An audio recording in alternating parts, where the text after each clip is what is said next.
Are we ready? Heck yeah. Maybe go tell people that it's actually working now. Huh? Russ will tell him. Russ has got like an announcer voice, and he's got his hat on backwards like Tim Camisa. Try to be serious.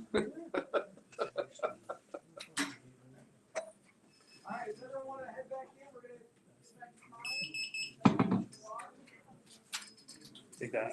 Sony looks all good, right? I've forgotten how to tie in the meantime. Toss this back on. Info button.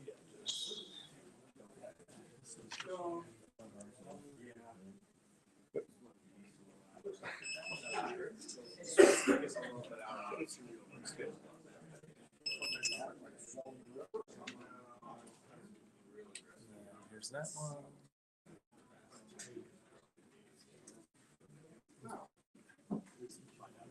Will this say something? It'll be solid. Okay, So it'll stop leaking. Yeah. all good. All good? Right on. All right, finally. Next time we'll get like 30 minutes. Just go quicker and quicker. All right, so this fly is, like I said, this is a sort of variation of that bee I just showed you.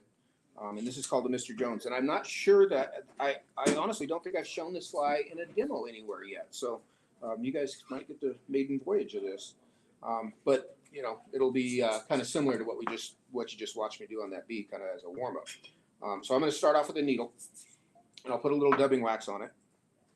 And I've got some 14-aught Vivus thread here. And this is kind of gold. Honestly, it doesn't make a huge difference what color thread you use. It's barely going to show on what we're going to end up doing here. But I'm going to start this thread down toward the pointy end of the needle. And I'm going to make a thread base. I'm going to tie you a big one. Tie this fly. This is an adult skating crane fly. So I tie this fly in two sizes, kind of big and small. So a 10 and a 14. The 10 is probably 2 inches, 2.5 inches long. You know, fairly big bug. And crane flies are those bugs that you see on the rear, and you've all seen them, usually in the early morning. But you see them all the time. They look like a daddy long leg, look like a giant mosquito. They are a type of midge, Tepulidae. They're a type of midge. That's just a giant midge. And they skate across the water. And if you're like in Cheeseman Canyon early in the morning, you see it all the time during the summer, the fish just crushing after them. And that's always been a fly that, you know, when the fish are on them, and it doesn't seem like a huge amount of time, but when the fish are on them, they're crazy for them. And it's hard to get any other fly to kind of skate and act like that. So this fly, when I came up with the bee body, I looked at it and was like, you know, if I make that bigger, that looks just like a crane fly body. And then I thought, you know, how would I make that skate? And the answer was the same wings that I use on the Screaming Banshee. So I sort of stuck the two together, and this fly, the Mr. Jones, is what I came up with. Where the Mr. Jones comes from, there's an old Counting Crows song. And Mr. Jones just wants to be a little bit more funky. And that's what this fly is. So I'm going to start here with a piece of yarn. Maybe a little less than that. Again, like I say, it doesn't matter what kind of yarn this is, macrame or McFly-Lon. I'm just using this kind of as the core of the body. And I'm going to tie that down that thread base.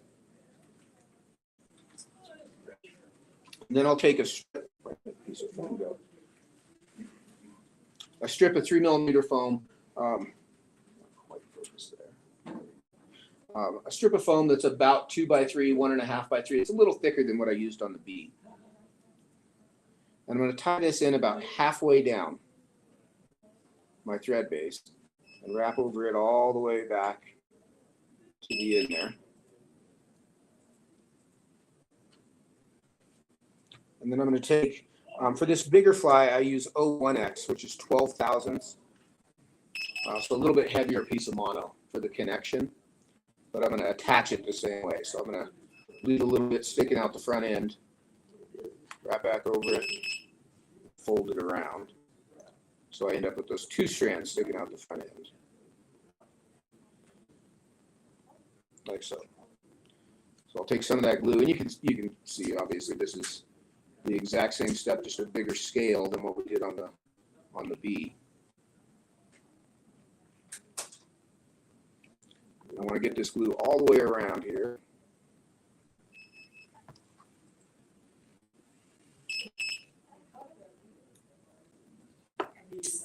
And then I'll take this foam and I'm going to start to wrap. And at first I'm going to kind of go a little bit looser wraps with tighter overlaps. So it's a little bit fatter. And then as I work toward the front, see that extra glue, you can just kind of wipe out of there. I always keep a piece of foam handy to do that so I don't get it on my fingers. So kind of building a reverse taper here. So fatter at the back end. Then I'll tie that off. And as cool as this body comes out, it's really not, I mean, obviously that's not hard to tie, but you see how nicely segmented that comes out? It looks just like the real critter. Then I'll anchor that down. I just whip finish over that end. So now again, without, don't wait too long. You know, if you sit here and talk at this step, that glue will start to seep through all that wax and everything. So you want to grab it. And I just usually give it a few twists. It's coming. Yeah. And peel them right off the needle. So the trick here, hold this just right. You can pull this tag end out and it'll start to tighten up a little bit. Then you can cut all that yarn and the tag end of that thread out of there. So you kind of tighten the jam knot down from the inside. We've got kind of this reverse tapered shaped body here. So then I'll set that aside. Grab us a hook.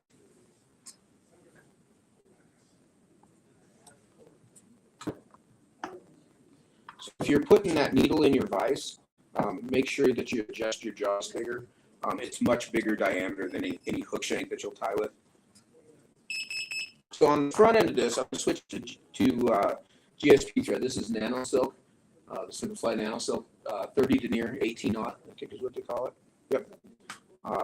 And this is because we're going to put hair wings in here, so we want a nice strong thread for this end. I'll start this thread just up behind the eye.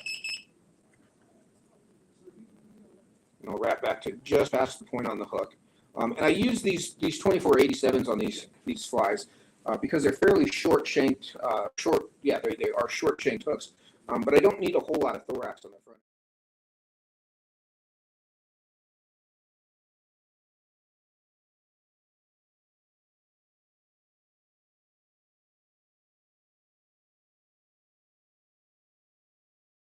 Is going to make a big difference in closing that deal and actually getting them to connect with it and actually have it in their mouth when you think they do. I'm going to cut one of those strands off that mono. Tie this. I'm hoping this is all fitting on the screen. I'm going to tie it down here. I'll wrap most of the way up the hook and then back again and fold that back. And again, that's just to kind of anchor everything down good and tight there.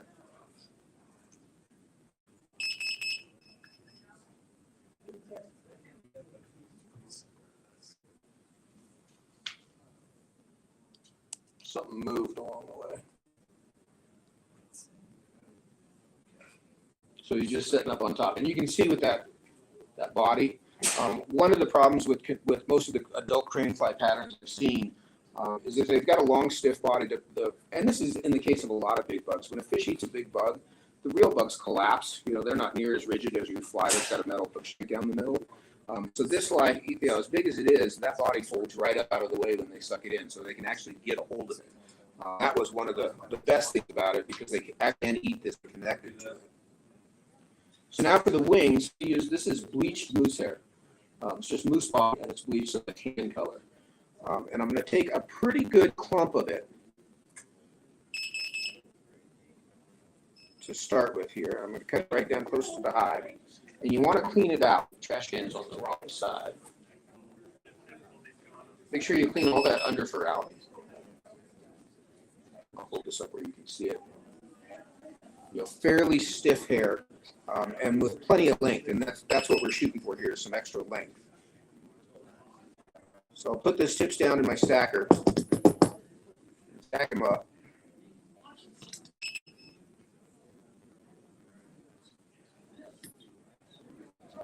Whoa.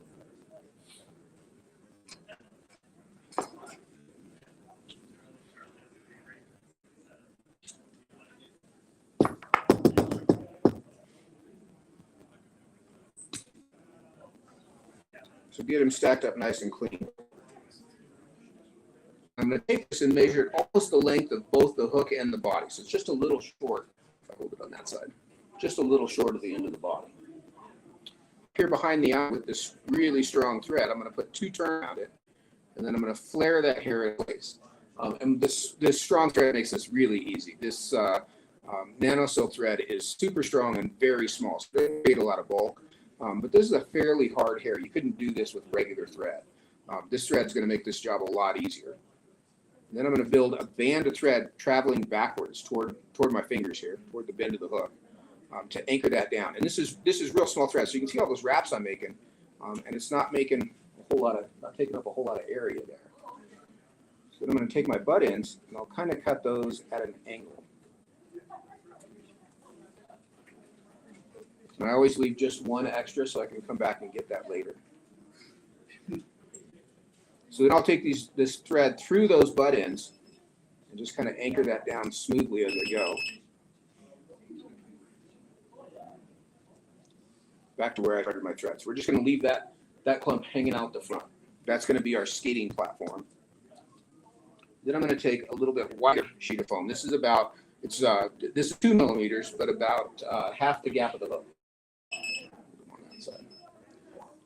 And I'm going to tie this down just behind the butt ends of that hair.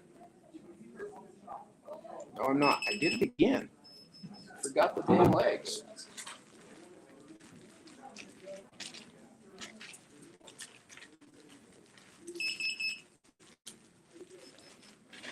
This one's going to have 3 legs. Apparently my legs aren't in the bag.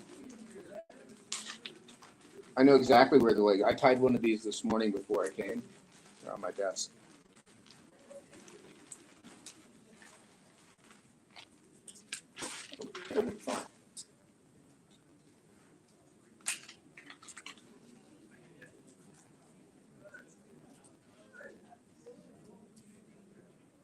So it really actually is the same thing as the 2 legs. It just came out of different bags. So this is that barred sexy floss. And I'm going to tie this in at the center of its length.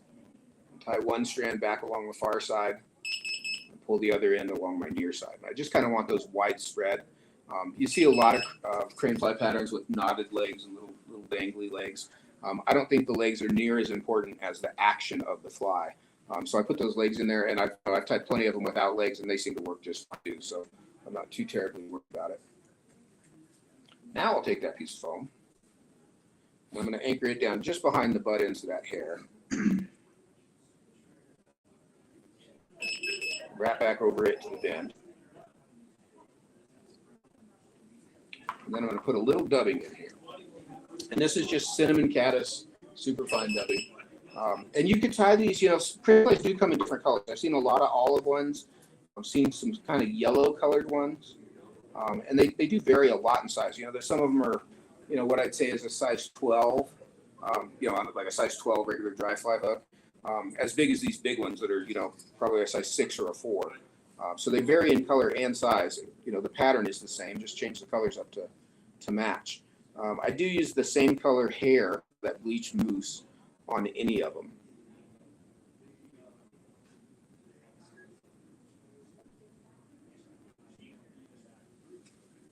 So I'm going to build a thorax here. Kind of a ball shape, but I want to stop short of where I've tied the wing in. I want to leave some room there. And then I'll just finish off on top of that, the butt ends of that wing. So nothing fancy yet. Okay. Now I'll take another clump of that mousse, and we're going to make the wings out of this. And it's easy to get a little carried away with too much hair for the wing. This is a big fly to cast. If you make the wings too dense, it casts like a tennis shoe. It's still a fairly long wing, but relative to the 2 of them, it's a pretty sparse amount of hair. It's probably no more hair than is on a size 12 stimulator.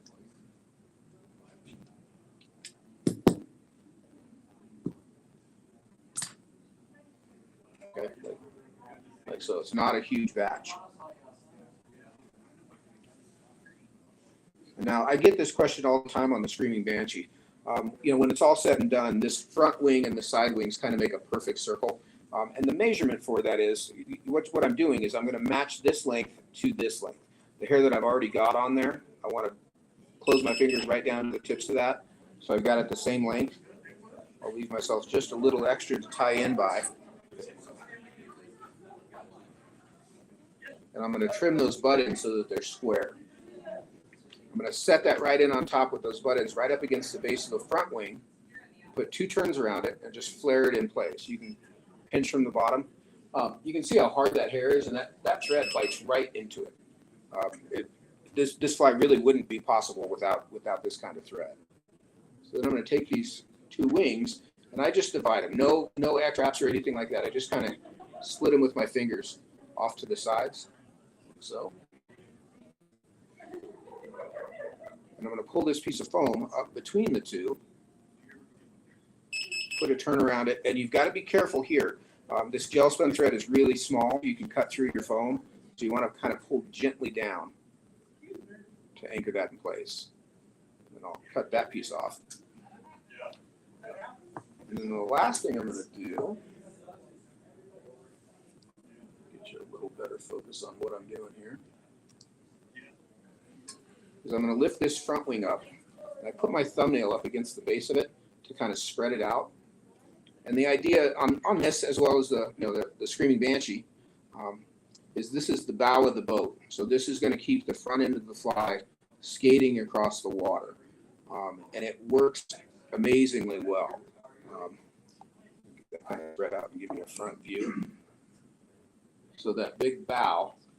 As I cast this fly and kind of twitch your rod tip and kind of pull it high, you can even strip it like a streamer. But this fly will skate across the top of the water, unlike anything else that I've seen, and it's because of that forward wing. So once I've got that in there, I'll come in with finish.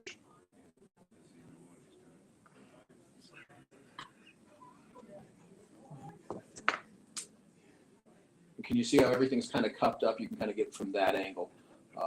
And a down eye hook specifically so that the fly sits right on the water, so that hook hangs down. These back legs, they're a little long. I like them a little longer than the body. And then I'll come in and color them up. And this is kind of the fun part.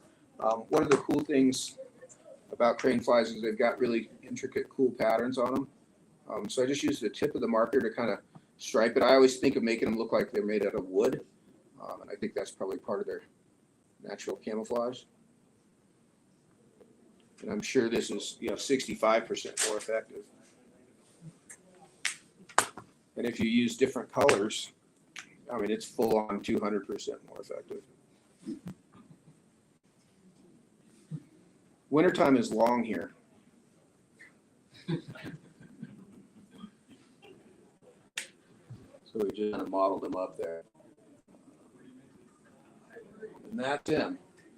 But as big a fly as that is, that back body will fold up. That fly is only that big. The hair is soft enough that it collapses when the fish eats it. But I think that's the key to this fly, is that extended body is detached, that little mono piece. This fly truly is like one of the most fun things to fish. If you stand on a high bank, if you got a high bank and kind of, it doesn't even have to be flat water, but where you get down into the water, it's amazing how many fish, if you throw it at the far bank, they'll follow it like a streamer. They chase it out from the bank like a streamer. They know what it is. And I've been kind of into doing stuff that are bugs that get forgotten or looked over. And this has been definitely that case. And big and small sizes. The guys that know about this are really excited. I've had a few friends of mine that I've given this to. Luke Beaver's one of them. We've talked about this, a pattern like this for years. And he had everything in the world good to say about it. So that's Mr. Jones. Any questions on that one? What size is that hook? This is a 10. So this is the big one. 10s and 14s. So there's a big one. The other one, I would say, is not quite half this size, but it's much smaller. Grab a hook here. I'll let you pass that one around.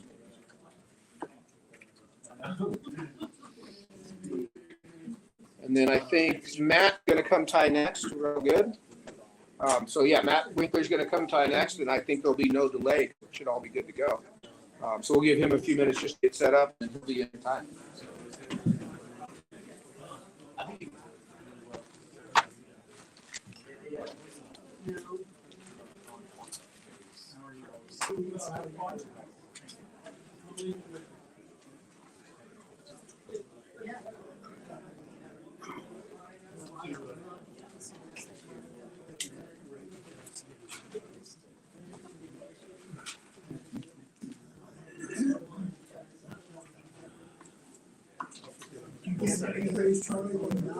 Say it again. Where I what? No, I think the reason is they're too big. I think they don't come out in the pump. It's like stoneflies. Like you hardly ever get a stonefly nymph out of a fish because your pump's not big enough.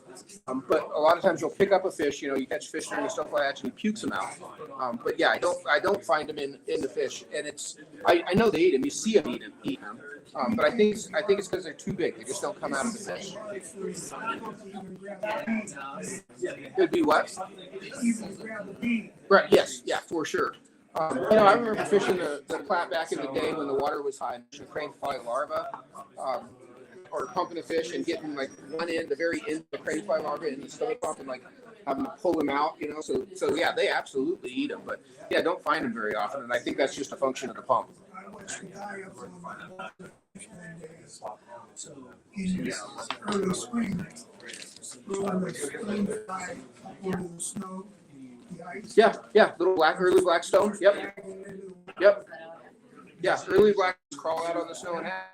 Absolutely. Well, that's the thing is, we don't give fish enough credit. Like they know where food comes from. It's like I say, throwing that crane fly. I remember standing on a high bank and like it landed. It's awesome if you can land it in the grass and like hop it out of the grass. Those bugs do. But those fish, the second they hit the water, they race to it. Which they don't do for a caddis, but for that crane fly, they know that those bugs are getting from one side to the other in the morning, and I don't know why they got to move from one side to the other. Why don't you stay on that side?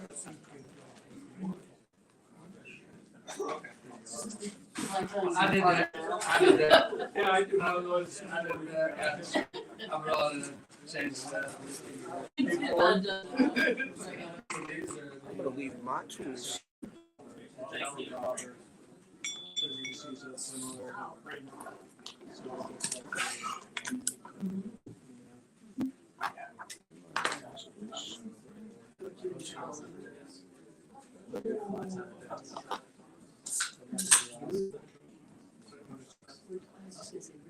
You have your advice? Huh? Yeah. Sure.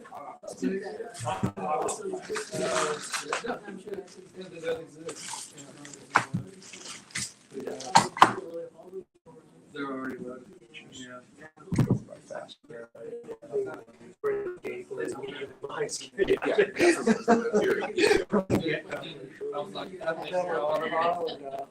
Yeah. They'll scare me up. Good. Don't tell me that I'm the one seller here. Keeping you guys afloat. It's actually upslopes. Is it? They run it over, The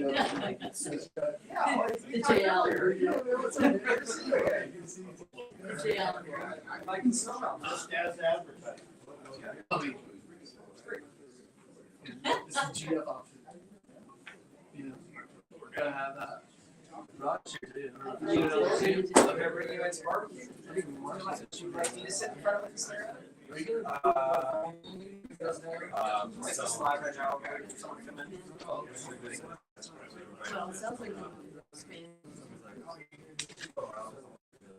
That battery was dying. Did that just screw everything up? No, but I was trying. Did you break everything? I haven't broken anything. All my stuff works. Let me see those hands real quick. Just put that by that charger. You need to get one of those multis. Multis? Yeah. What'd you tie? These two? I took a B and Mr. Jones, which I think is still going around the circle. No, That's it's still not going really just laying here. Look around and Hello? Pretty clean. I've got somebody for that. He's probably gonna type bigger flies. So you just have to put the camera back. Nice fancy new camera. Crazy. Bananas. Yeah. I think it's great.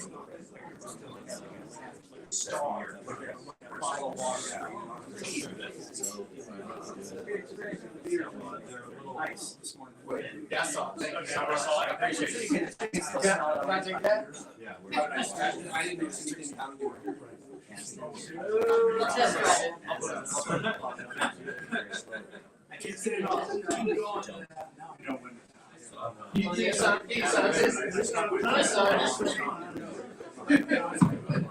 You want me to grab you a water or anything like that?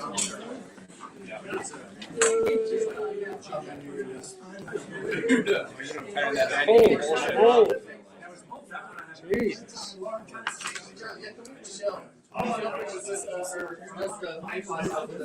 gonna be in here? Probably not. Me too. Well, I tend to move the vice a lot.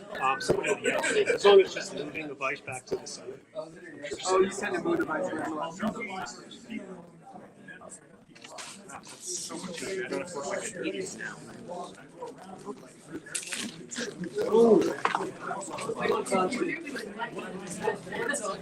with the square over the part you wanted to focus on. And then how do you get it up on the LB? It does that. Yeah, live view. And then if he's moving the vice around, I can shake Oh, it. as long as I can see it. I can just move it back. Oh yeah. I don't think I'll have to move it for these slides either. So, but I can see it, so I'll just be able to Right. So yeah, this is tilt, and then there's a knob here. What is this thing called? This piece? The head. Tripod head. Yeah. Like I So like I want to order I another like one. mine a lot better than Jake's. Oh, I just want to make another one of these because I'm going to one here in the shop and one at home. Yeah. And I ordered this and I can't remember what. Thank you. Contact her. All right. The good news is, You chaos that's out there. As long as possible. well, it looks like a shit show. balance the Leech. I've been selling stuff. You know what's a good show? Oh, I just give this. Yeah. Yeah. Okay. Yeah. Okay. Let's see if we get this set up and then Put this one in there. You just put that, yeah. That's where. There. So that's center. he's gonna have some junk hanging off the back of this thing as well as the front. About to hit complexity in 2 seconds. Not today. Not today. That's awesome. All up is great on this one. Yeah. Just watch out. Clears it out. Oh. So is this HDMI cable you bought? This is fucking 10x sharp. Yeah, like I say, that other here. Massively sharp. But this is 1,000 times better. Yeah.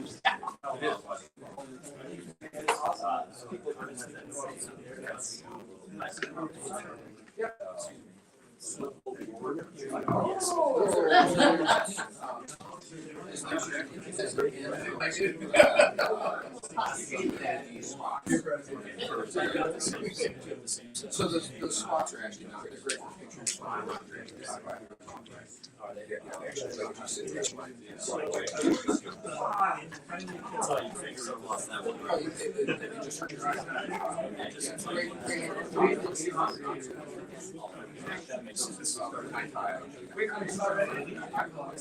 Say the word.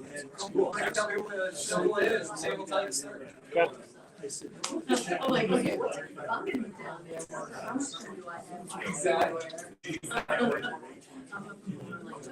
Yeah?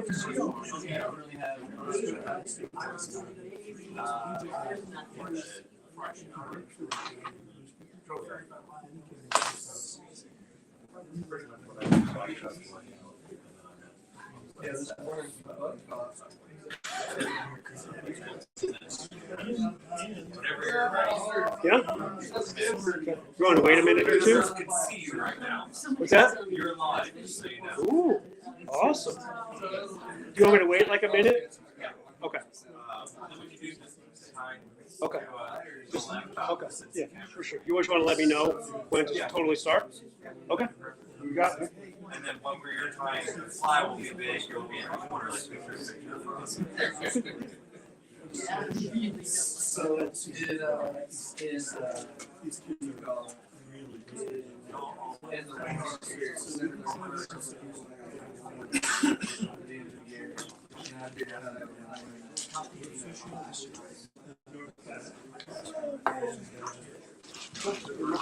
Yeah.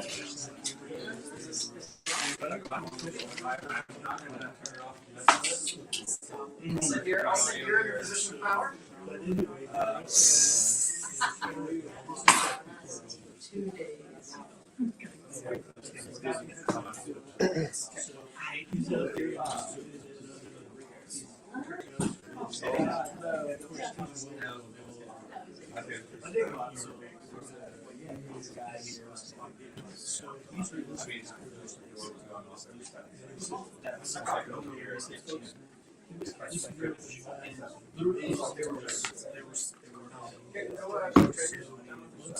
All good? Okay.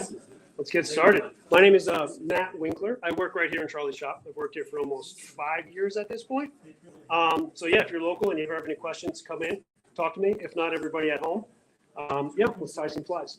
First one we're going to do, this fly, I probably get more questions on this fly than almost any fly anywhere. This is a balanced leather leech. We're going to do this one obviously to start. So get a lot of questions on this. As I tie it, I know we're kind of short on time for demos per person today. I'm going to answer all the questions that I get on this as I tie it. If you have any questions, just holler, just interrupt me. It is not a big deal at all. In the vise, that is an XT500 from Umpqua, 60-degree bend. That's a size 10. This is kind of the standard size I tied this fly on. Scale it up, scale it down, kind of do whatever you want. First question I get is, balanced leech has to be tied on a 90-degree bend. It's completely false. This is a 60-degree bend.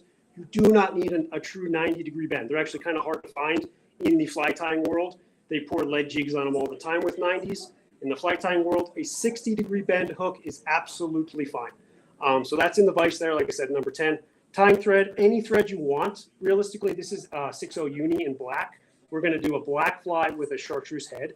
The next thing we're going to do is pins. I get this question constantly. This is basically just a tiny little dressmaker sewing pin. I don't even know what the technical term is for it. I get this question asked so often. Just a little tiny pressed flat head is the only thing you need. What I've done is I've cut the back about third off of this pin. So I do that and I stack these by the 100 beforehand. If you do it at home, just take a pair of wire cutters, knock the back third off, and you're done. Next thing you need on this size 10 is a 1/8 tungsten bead. It kind of has to be tungsten. Brass generally doesn't work. It's not heavy enough. It's not going to balance the fly like it needs to be done. So I take the cut pin, I put a bead on there kind of backwards. The countersunk side is going to the head of the pin. That's not necessarily for aesthetics. That is going to help us lock this forward. So I'll just throw this on here super light for now. So that's basically what we're going to be doing. Pin, bead on the pin right onto the shank of the hook. It extends the kind of balance point of the fly out here with the wing. So I didn't mention this. I'm familiar with balance flies. Under an indicator, that fly is going to hang horizontal. Picture a regular woolly bugger where it has a tungsten bead or any bead bunched up right to the end. It's going to hang like this under the water. So under an indicator, your fly is going to look like this. This is a true balanced fly. Under an indicator, it is going to hang horizontal. It's kind of a game changer for still water applications, anything where you need more of a horizontal presentation. This is how you achieve that. The next thing you do is this space in between here where this drop comes down from the jig portion of the hook to the back of the bead. You want that space there about 2 bead lengths. Kind of a little confusing. And when you first tie these, you don't want to go through and tie like 30 of these before you get this figured out. So this distance here, this pin that is bare with no thread, give yourself about 2 bead lengths. And like I said, I throw it on with a couple wraps, no pressure. Then you can basically just push and pull this pin where you want it. And I'm going to leave it to right about there. That's about 2 beads worth plus a little bit. Once you have it where you want it, all we're going to do is lock this down. The back of this pin, cut with wire cutters, is a straight up razor blade right here. So in the beginning, I try to just stay away from that because it will just go right through your thread. Once you have that locked down, you want to make sure you keep that as clean and straight as possible. That pin, you want it coming right off the eye, super, super straight. If it's cocked, you're going to have issues down the road. Once you have that locked, jump onto the pin. I hold this back here pretty tight because you're pulling way at a leverage point. So I hold the hook, and then you can just go to town, back and forth, and you're just going to build a ramp up to that bead. This is where putting the bead on backwards comes in handy because now you have a small hole which you need to cover. If you put the pin on the bead like normal, you have the countersunk side, which you're trying to get to stay tight, but you can't because you can't thread inside of that big hole. And then once you have it all locked, basically just cover this sucker with thread, make sure everything's in place. You can do this beforehand and super glue them. If I'm doing a whole bunch of these, I would recommend doing that. Do a whole bunch of these beforehand, and then you throw a little super glue on it. But cutting the pin, doing all this on each fly gets a little cumbersome. So I usually do this portion and then set them aside. And then the next material we're going to hop into is, where's my bag? Is Leech leather. Little bit of a plug here. This is a material that I have brought back. Hairline used to sell a very similar material way back in the day. They've discontinued it. I literally found the source for it. I buy it in bulk and I cut it into these strips and sell it here in the shop. It's the only place where you can buy this stuff right here in Charlie's. Obviously, you can buy it in the store or just on the website. I have it in 11 colors. So there you can tie leeches, worms, all sorts of stuff. And this is how it's going to come to you. Cut like this in about 1/4 of an inch, maybe a little bit more of a strip. And then what I do is at home, I didn't do it here because it takes too much room. I basically take this and just start knocking them down into about 1.5 inch pieces. Then I take those pieces, and this tool here is going to be vital for working with this material. This is a fabric cutter. It's basically a pizza roller looking thing. It's basically a razor blade that's a circle. And then what I'll do is I will take that piece that has the square end, I'll knock it with a really long taper. Just basically a straight edge with this tool, go up each side, flip it over, go up the other side, give yourself a really, really long tapered cut. And then at that point, what I'll do is I'll just knock the end off and then round it off. So I don't want it to look like a straight up, super, super tight one. I don't have one.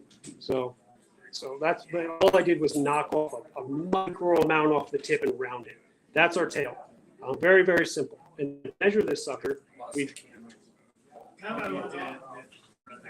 5. That's good. Battery. Battery.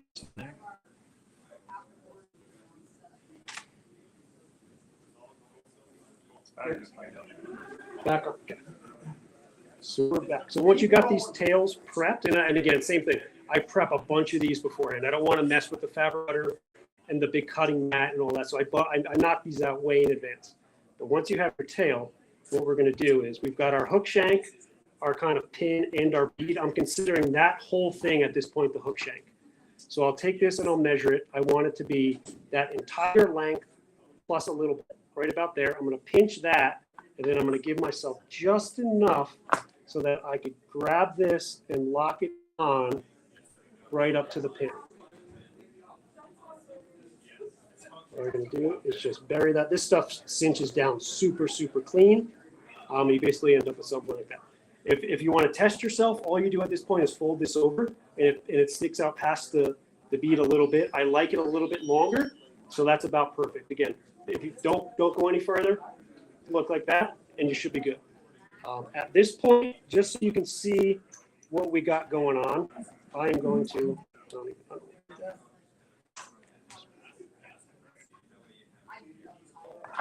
So again, if you're new to this fly, at this point, you might want to do this. Grab a piece of whatever you have laying on your table. Take it out of the vise, throw a piece of tippet through it. Don't even worry about tying it on or anything. Just loop it and then hang it. And you can see what that's going to look like under an indicator. So right now, tighter. You can see what that pin sticking way out of the front did. It turned that into a truly horizontal fly. At this point, horizontal, good. If it's hanging horizontal, you're fine. If it is tipped head forward a little bit, that is also fine. But realistically, at this point, if you got all of this done and something is out of whack, just start over. Your distance here is off. So this is your test point. So do one, see what it looks like, and then go from there. Not every single tungsten bead coming from different manufacturers are going to be the same. You can get 3 different brands, all labeled 1/8 of an inch. They're all going to be different. And there's different amounts of tungsten in each one.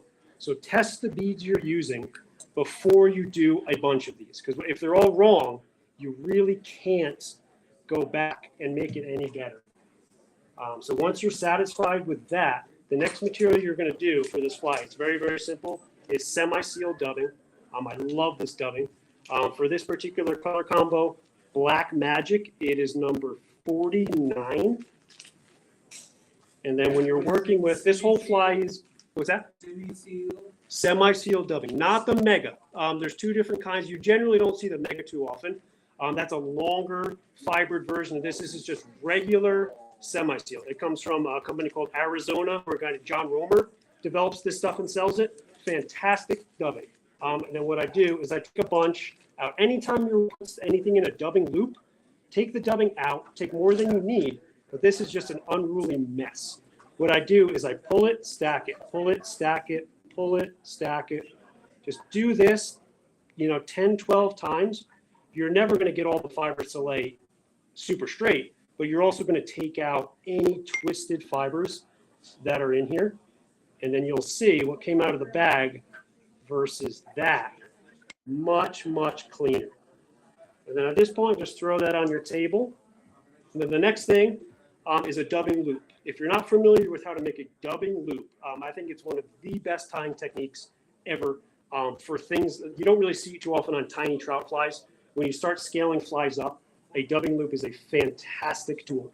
So what you're going to do is you're going to take your bobbin, take your thread, pull it right at your chest, put your pointer finger of your non-tying hand in there. So you go, a good rule of thumb is to start the loop about to your table. So wherever that ends up being, that's where that is. Bobbin back over, and then all I'm going to do is throw the bobbin over the loop twice. I'm going to take the thread and run it back. It could not be simpler to start the process of the dubbing loop. So now I have my thread, this loop that is locked in permanently, not going anywhere. Move your thread all the way back to behind your bead.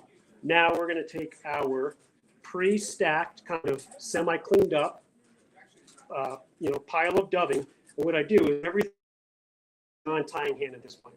I keep my finger in the loop to keep it open. I put the ball of dubbing also in my left hand, and I pinch it. And then you want to make this loop. What we're going to do is put this dubbing in this loop, if you haven't figured that out already.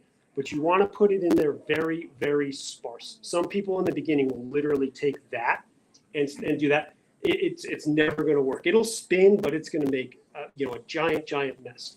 So what I do is I hold it in my hand, and I literally will grab the very corner of the pot of dubbing, and then what comes out, comes out. And then I just basically lay it on the loop, and it'll fall into the middle. Once it goes into the middle, I push it up. Again, grab the corner, small amount, put it on, push it in, push it up. Small amount, put it on, push it down, push it up. And what you want to do is we're going to go down all the way about here, about an inch above my finger. That'll give us plenty for this fly. The other thing too, I'll say now while I'm doing it, is the number one thing I get asked about dubbing loops is all of my material falls out when I'm making the loop. Obviously, most people leave the loop down. Gravity just grabs everything and makes it fall down. As I work towards my finger, this hole is getting bigger and bigger and wider and wider. So there's nothing that's holding it in there per se. So take the loop, put it at your chest. Now the dubbing just lays on the thread. It's not, gravity is not pulling it down. And then just keep working your way down, literally just letting it lay on the thread. And if it gets a little twisted at this point, don't worry about it. We can move it and adjust it a little bit later. And then once I'm about to my finger, I'm going to take my dubbing twister. This is the best one I think you can buy. This is the Dyna King, little brass guy. It's phenomenal. Throw one more little clump in there. Once you get to the bottom, get rid of your dubbing. Take your tool. There's 2 little hooks on it. Put the hooks in the thread. Put it under my finger. Pull my finger out. Pinch your dubbing loop closed. Now at the point, it's basically kind of locked in there with thread tension. And what I do is you can push, pull, move, recenter this thing at this point. It's definitely not in there permanently. So take your time, spread it out. I don't know if the camera will see that, but see how airy that is? You can see right through it. There is no point where it's super, super dense. That's what you want in your loop. If you've got piles of dubbing in one spot, this really isn't going to work. Super, super sparse. And then at this point, what I do is I move my left hand up to right below the material. I have a little bit of space in between the tool and my fingers, and I'm going to spin this. I'm going to pinch super, super tight.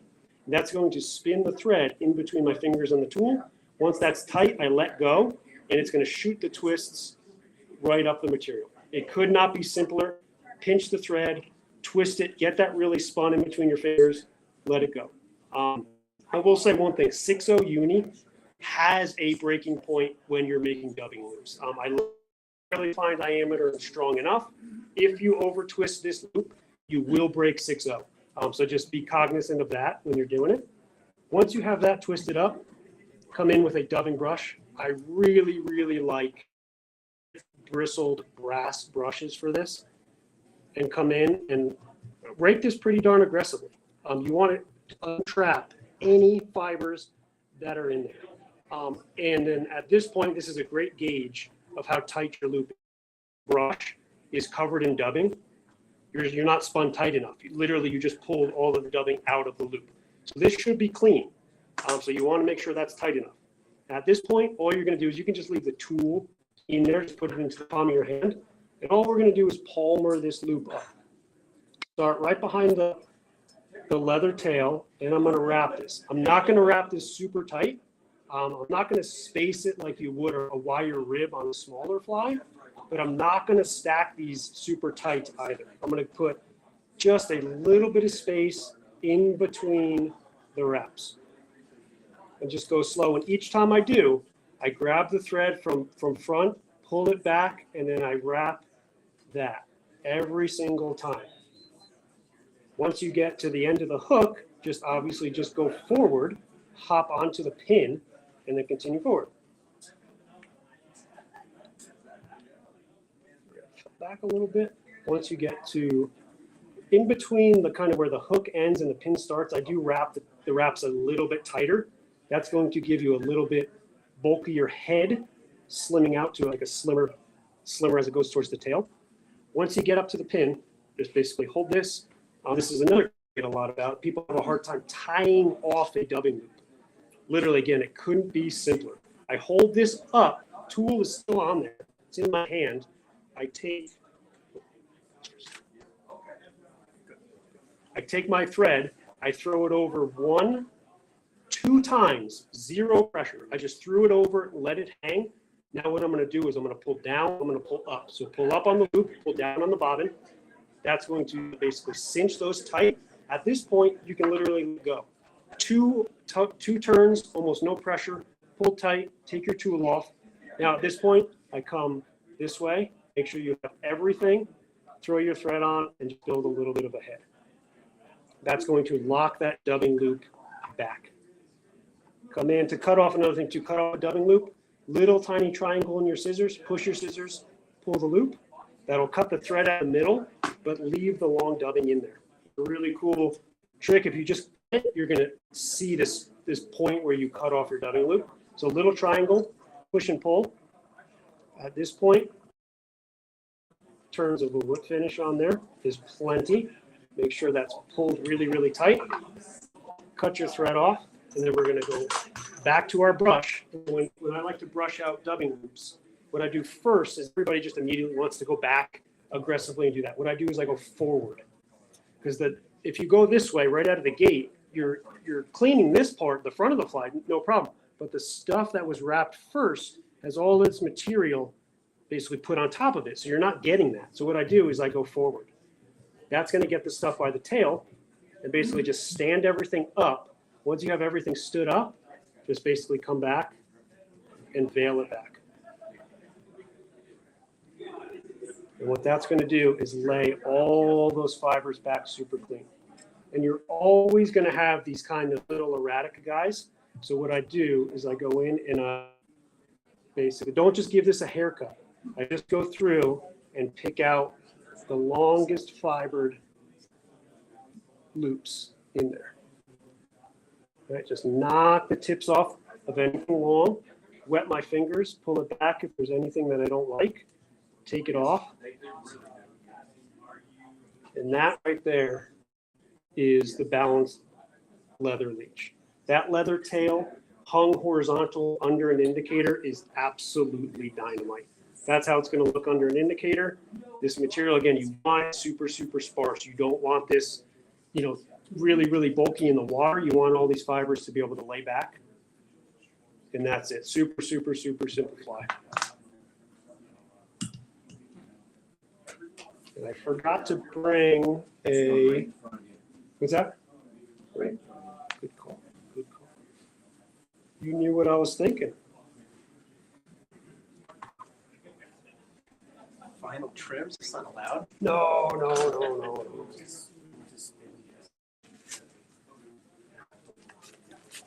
Thanks, Matt. Thank you, Matt. Yeah. You want to see one more? I don't have time. I know we got kind of backed up. You want me to bust another one or? Cool. It's going to be a slower one. It's going to be that fast.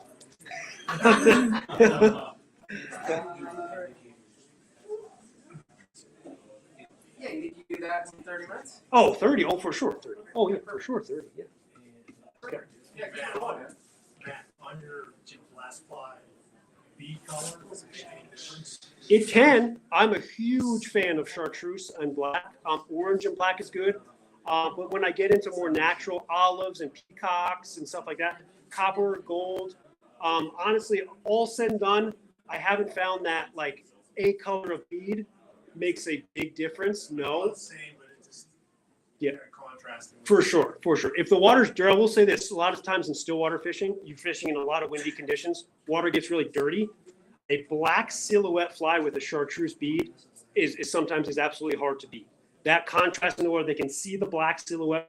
If they get close enough to it, that bright chartreuse bead, it's just a magnet, and they eat it. Clear water, you can make a case for all sorts of bead colors and flies. So you can run the gamut for sure.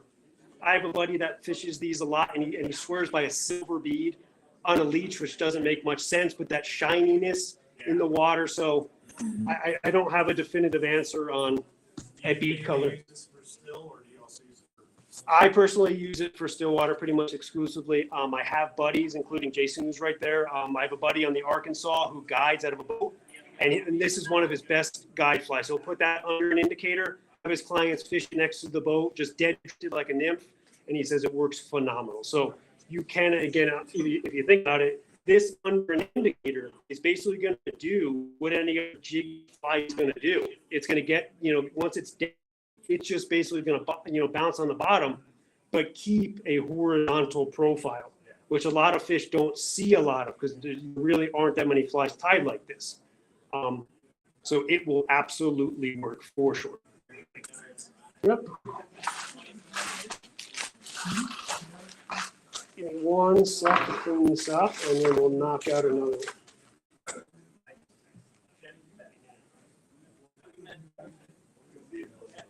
And anybody that doesn't know me, I'm not really into tiny trout fly type stuff. I do a lot of stillwater fishing. a lot of streamer fishing, other species, bass, wiper, pike, and stuff like that. So I don't really tie too many like, small trout flies per se.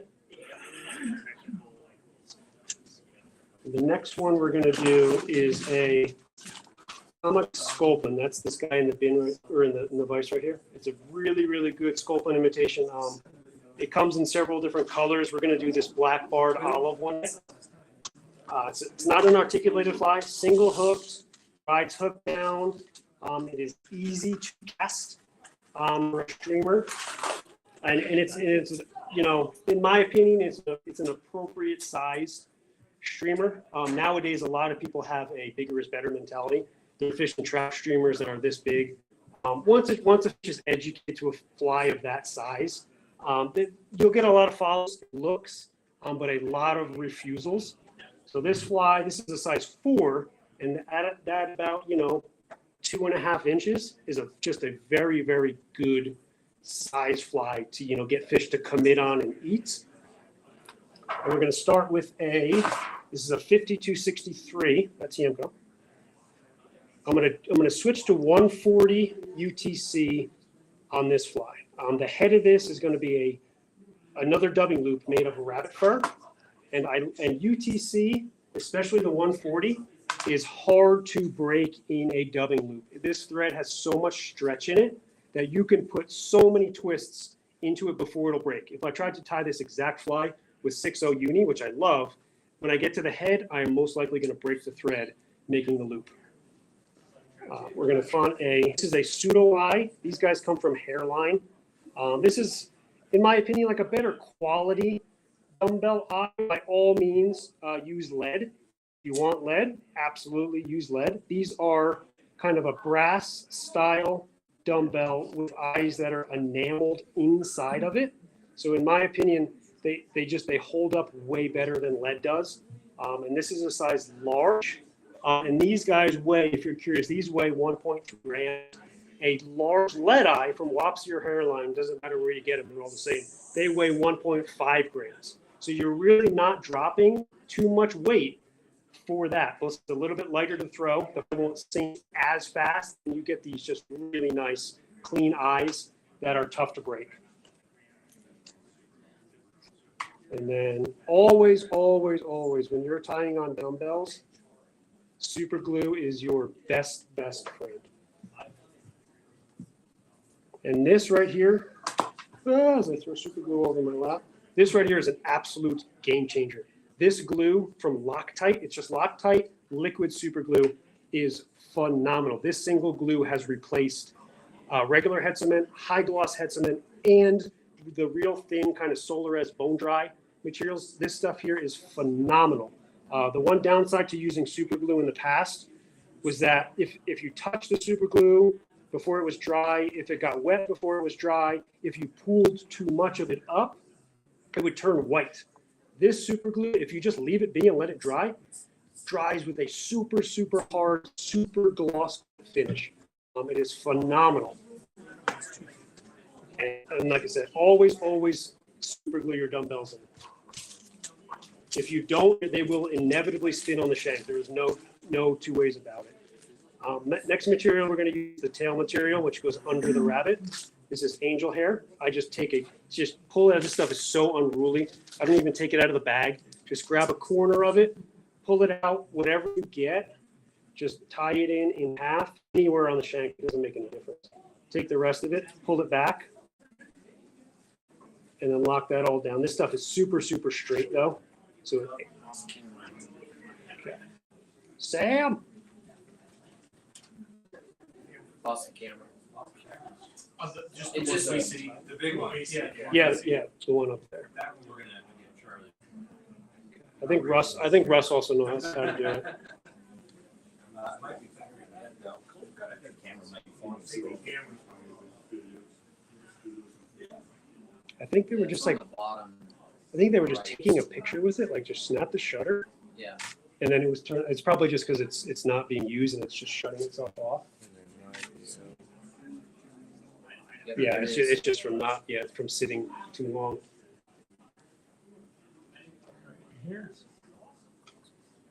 Okay. Come on. There we go. Got it. Once you have that on, right, obviously this is way too long for what we need. We're going to cut this, down the road, but instead of wasting it all, so what I do is the tail is going to be about that long. What I'll do is I'll cut that. I'll take the extra instead of throwing it in the trash. I'll just put it right.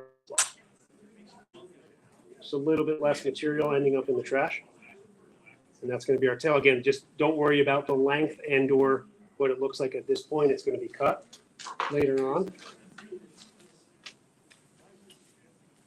Next material, we're going to go into a barred rabbit zonker. This is black barred olive variant. It is a really, really nice Sculpin color. Pull it out of the bag, clean the end up, right? Just give yourself a clean cut. And then what I'll do is, right, it's going to end up square. I'm talking about the hide. The skin part is square. When you cut it, I'm going to come put the hide towards me, come underneath so I don't cut the hair. I'm just going to use the tip of my scissors, and I'm going to cut a triangle out of the hide. And then you're going to end up with this nice, clean little triangle on the end. Will it do anything to the fishability of the fly? Absolutely not. But just throw a little triangle on there, it tapers the tail just a little bit.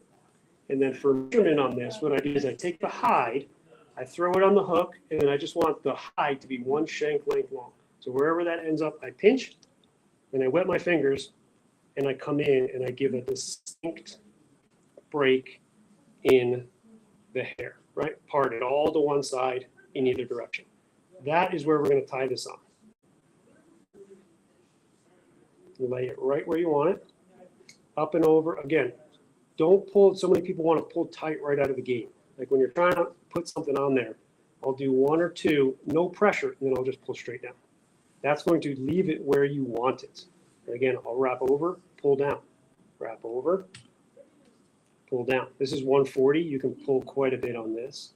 And then 4, 5, 6 good turns like that is good. At this point, we're going to fold this back. Don't cut it at this point. Just leave it back. I go forward, and then I butt my thread really tight back up to the zonker. You can take this, just throw that out of your way for now, so it's over there. And then the next material we're going to use, we're going to go back to semi-seal, just like the material, same material we used on the previous fly. This is olive. And again, same thing. I'll go much faster on this one because you already just watched me do it. Pull and stack, pull and stack.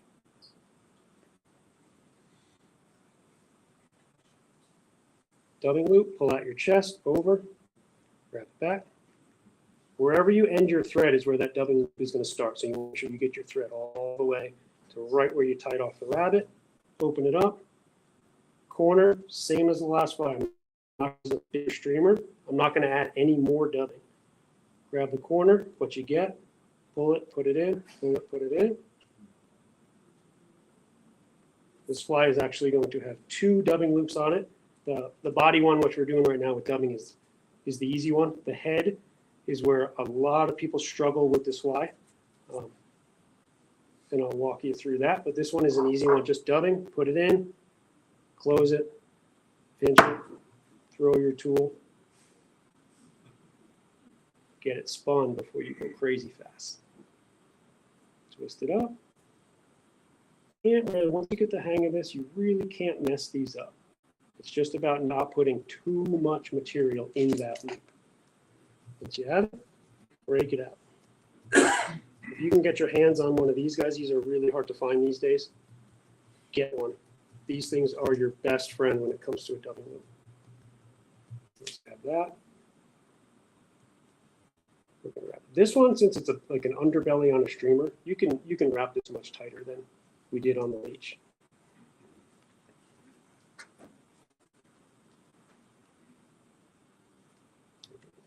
All the way up. That's what.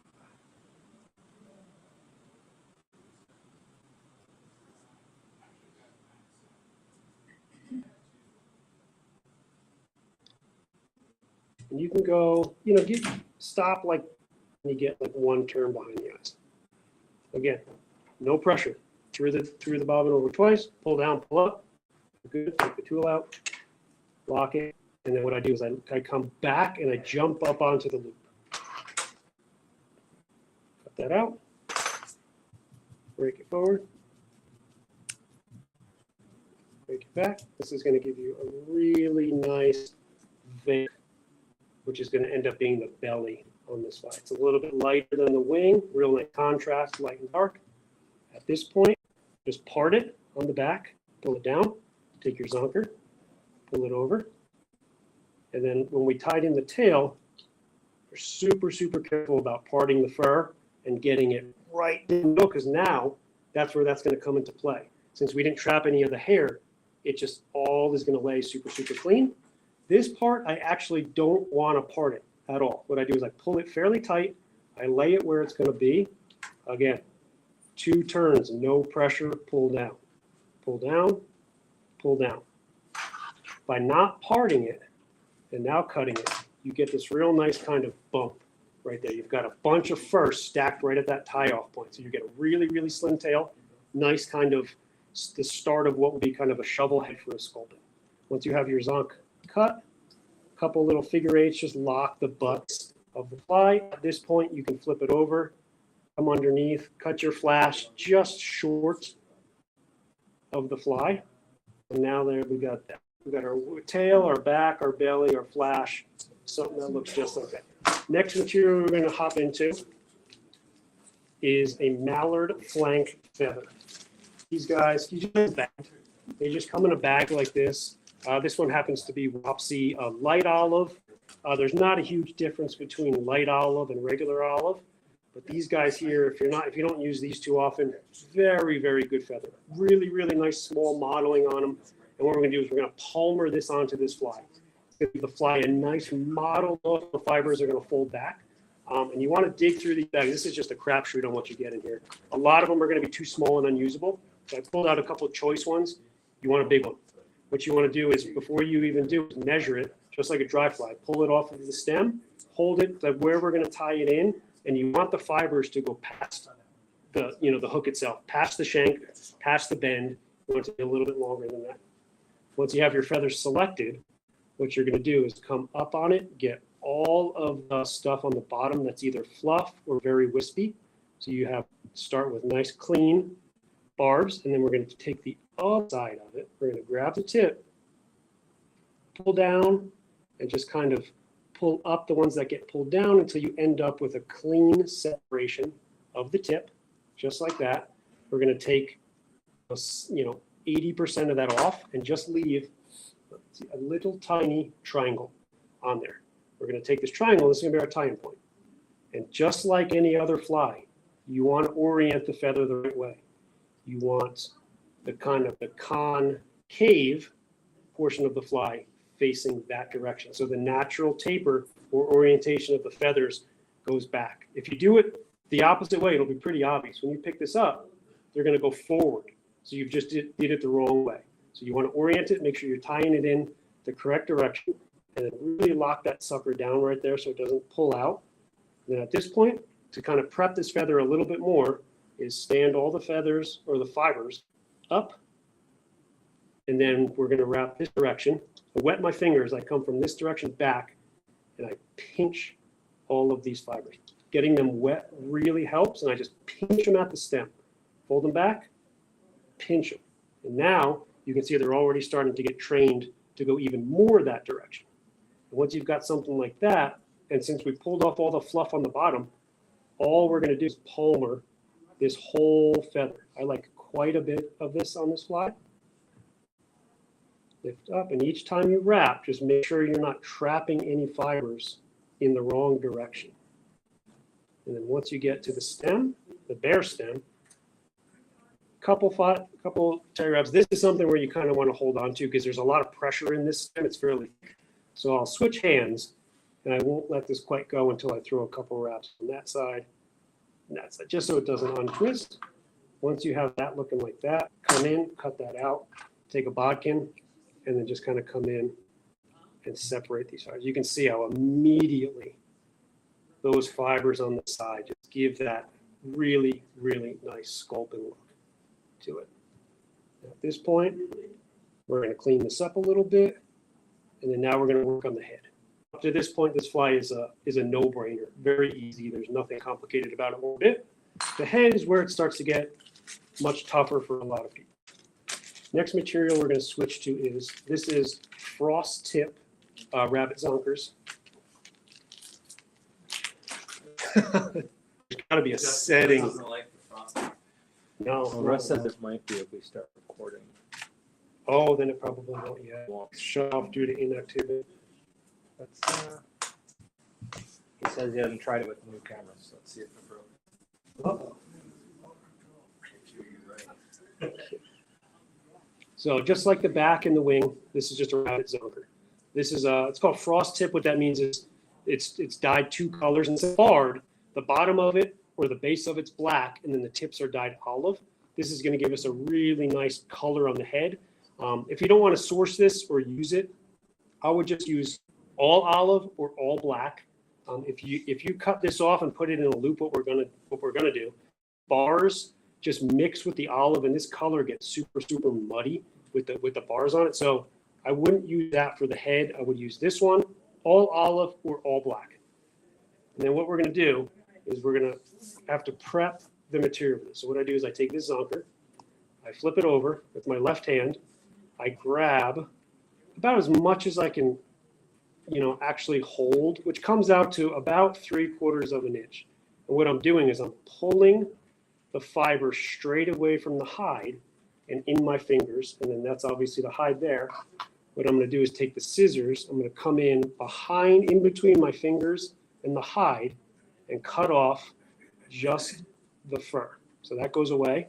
I have this. What I'm going to do is literally just take this, put it down. Don't fondle it too much. Don't switch hands a lot. Put it right down. Fondle it, because you're going to end up having to redo this. And for this fly, you might be able to get by with 2 bunches. I'm going to do 3 just in case. This is not a spot where you want to run out of a dubbing loop. If we were doing the body, it's just dubbing. It's whatever. You can make a loop in 2 seconds and put more material in there. For this head, I don't really want to have to do that. So I'm going to take 3 big clumps off of this. And this is also, I should mention, this is a magnum zonker, so I went up in size. So as I move down and cut this off, I'm getting more fur than I would if it was a standard cut zonker. I got 3 healthy clumps. I just put them right on the table right next to me. What I'm going to do is I'm going to make a loop, just like we've done several times. 2 over, lock it. And I'm just going to really lock it. Then I'm going to move my thread right to the hook eye. Now at this point, what we're going to do is we're going to take these bunches. I'm going to just pick them up, pick them straight up, put them right in. Don't worry about where they kind of go. Just put them right in the middle. Pick up, put them in, and put them close to each other. Pick up, put them in. Once you have them there, close your loop.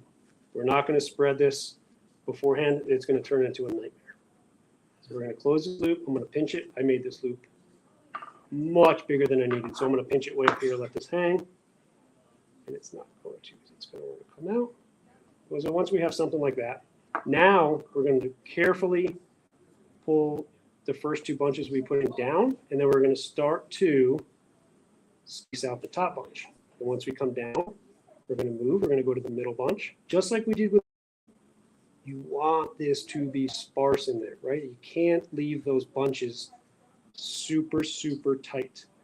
It's not going to spin well. It's going to fall out when you twist it.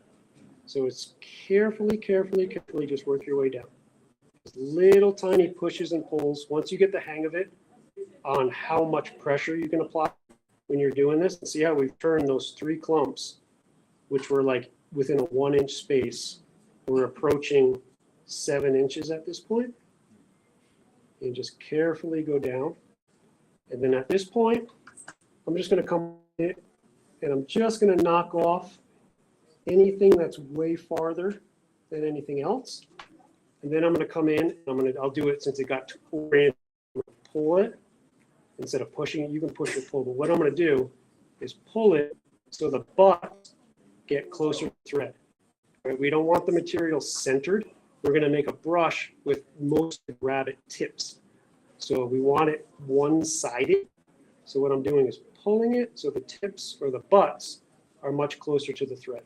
Once you have that, Start spinning. This is a loop I like to start fairly slow. If you just wrench on this right out of the gate, you could throw stuff out of whack. So I twist it again in between my fingers. I'm twisting. Once it's enough pressure, it'll leave your fingers, and then just kind of let it go at a fairly slow pace to start.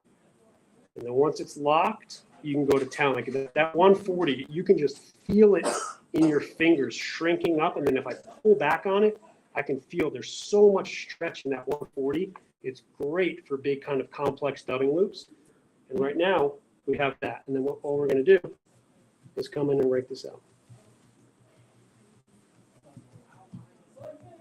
Once you can get the hang of something like this, the lids on like streamers, saltwater flies, bigger application type stuff is phenomenal. To be able to take like a material like rabbit fur and just make a loop on a fly, it's such a good technique.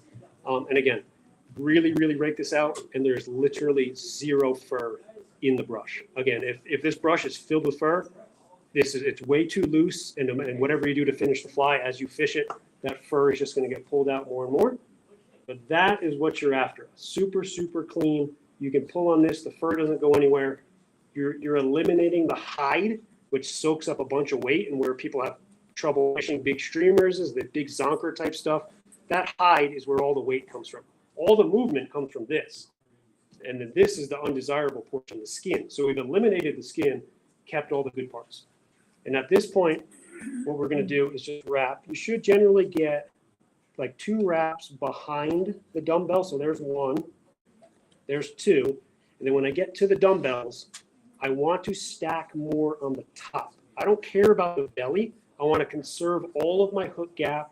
And I don't want a big bulky head on the bottom. I want all the stuff on the top.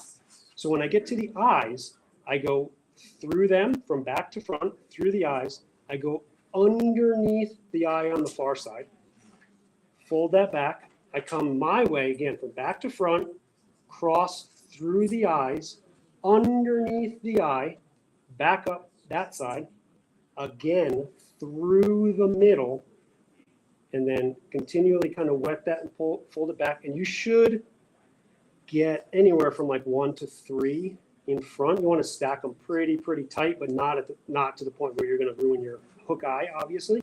And then at this point, again, just like we've done, there's a lot going on right behind that eye. So just 1, 2, no pressure. At this point, you can take that out as long as you don't let it go. Pull up, pull down, and then literally all I've done is just pull up, pull down. You can let it go. It's not going anywhere. Now with your left hand, come forward, fold everything back, and just jump up on that loop. And that is going to lock that loop there permanently. Just a touch. Now, to get this loop off again, tiny triangle, push the scissors, pull the loop. Throw a whip finish on here.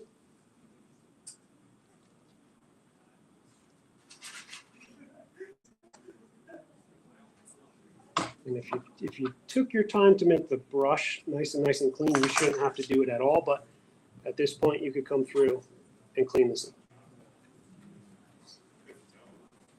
And then when that sucker gets wet, you can see how much fur is on the top, how little is on the bottom. There's almost 100% hook gap conserved on this fly. 0 issues about hooking a fish. And you get all of this fur on the top, just like a real sculpin that are very head heavy, that have these big shovel heads. And that's it. When you're all said and done, throw a little drop of super glue on there, and she's ready to fish. But that's the fly. Nice. I don't know who's tying next, but Garrison.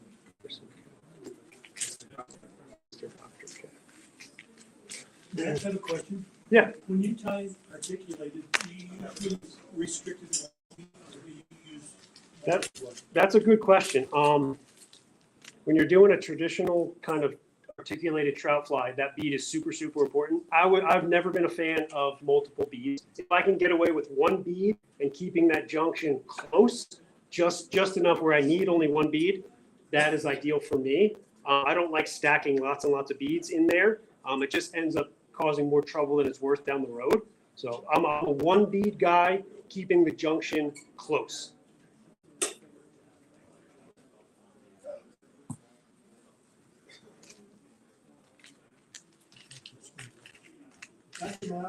Yeah, no problemo. Hey, Matt, what was that video? What's that? What was this video? So I actually already did one for Umpqua. There's actually a couple of years ago I did this exact fly. So if you just go to Umpqua's YouTube channel, it's already there. The same thing with the Leech too, is already up there. What's it called? This one, this is a kamikaze Sculpin. It was in the, I think it was in the. The fly fisherman mag, yep, for sure.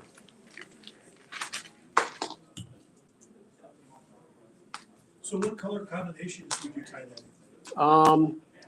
I tied in all sorts myself, but what Umpqua sells commercially is obviously the black barred olive, black barred tan with lots of gold flash, and black barred gray with more kind of pearl flash. So you kind of get 3 good color combos.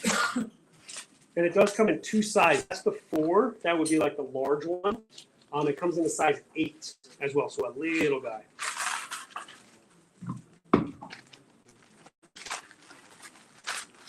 Great job. Thank you. Crushed it.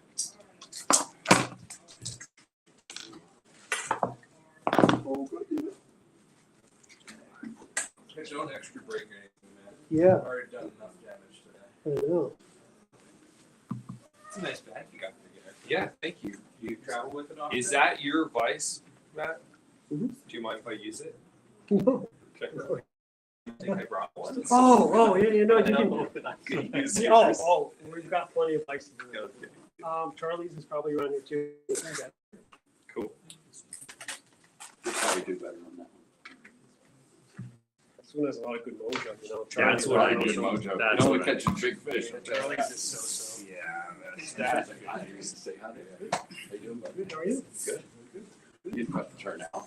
Yeah, it's been a very busy day today. This is set like, so this is like good. Like, you can, I don't know how much rotating you're gonna do, so it's just a fixed. It's beautiful. I love what you're doing.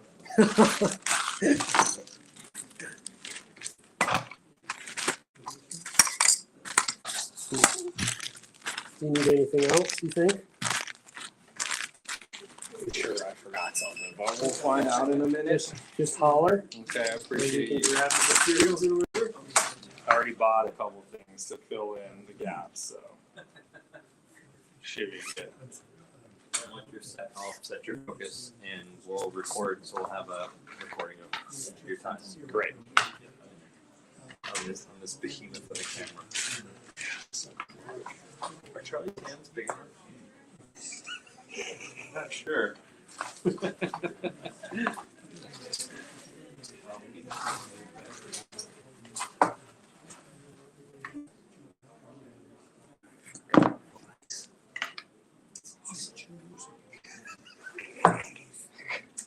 The best part is I tied yesterday at the Sports Expo and I remembered it and I was like, I've been like remembering things that I didn't have there that I wanted, you know? Mm-hmm.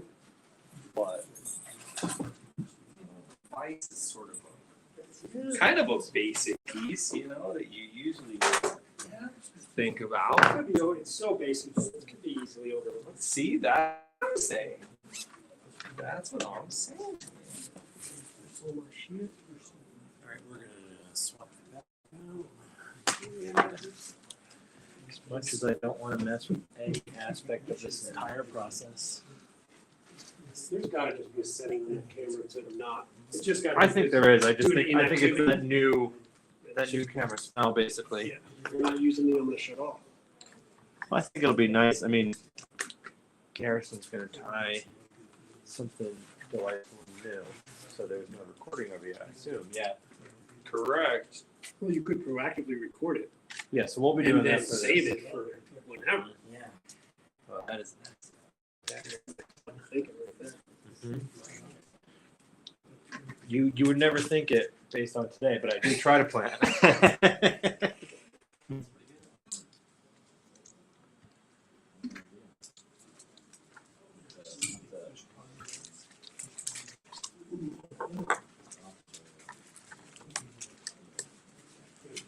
at least. We're all Juju's batteries today. It's not like micro tubing. I think it's kind of the It same. looks like It's like just super pearlescent, like Yeah. kind of UV-ish. Yeah, that particular color. Okay. We're not-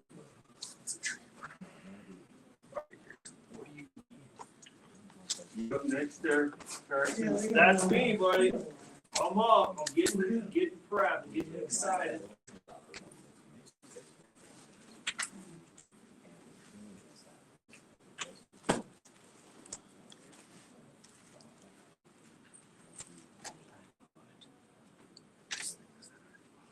Okay.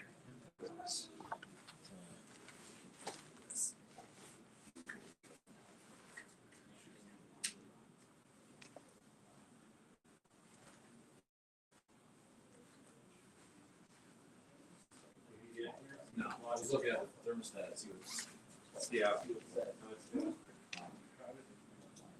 It is warm. Yeah, it is. Do you like that bottom? I do. Yeah, Rush has one of those too. I kind of like the thicker rib. You don't like it? I kind of like it. Yeah, yeah. It's meant for like a hand, Yeah, exactly. a full size hand. Instead of an edge Right. on it.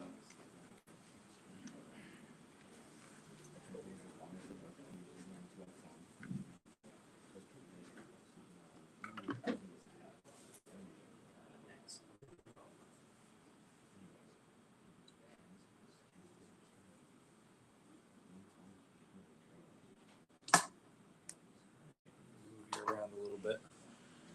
Yeah. Touch goose. We want to be on the white. I like that for the reflection. Great. Charlie has it there though.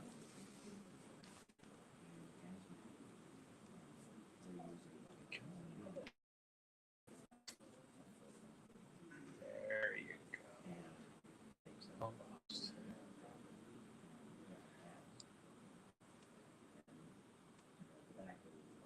Why not? So yeah, you're set. Once you're down in this position, you'll be in perfect focus. Okay. And you are going to be recording. So this won't record. The nicest camera will have you covered. Okay, cool. There'll be the But live I stream should of be your chatting. talking about the pattern and all that stuff. Just cool. And but I don't need a mic or anything. Nope, it's actually picking up pretty good. Okay, cool.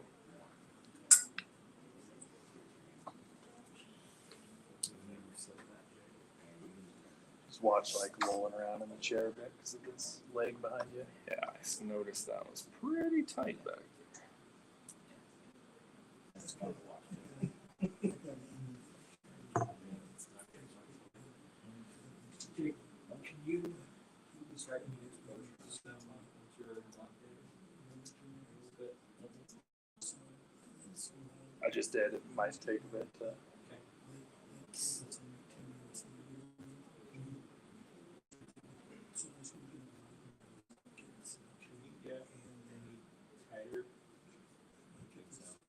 I could go a little lower, but that's it.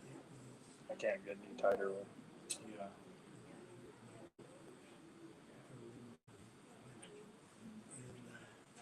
And like, can you adjust Maybe it? crop. The other option would be to try to do that second shot we talked about.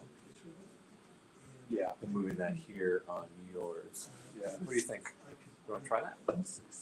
Pretty much everybody's complaining on the stream. I have that bottom too. It's just How do you just say Rush? Far there's away. this Yeah, weird far like away. inside here. There's Jake. What's inside this thing? There's like this weird like little loop or bracket or something inside that it's not a straight.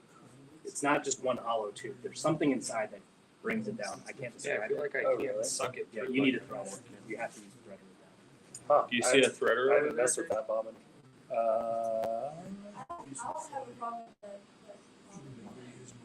No? Charlie probably doesn't have a threader. Oh, it doesn't. Well, I'm gonna have to tie with my tried and true non-Umpqua. Here, these are for you. That's The loops are too small. fit in there. Huh? Yeah. Charlie's new favorite. No, it was a thread. Yeah, it should be fine. Too small for me. I brought it out. No.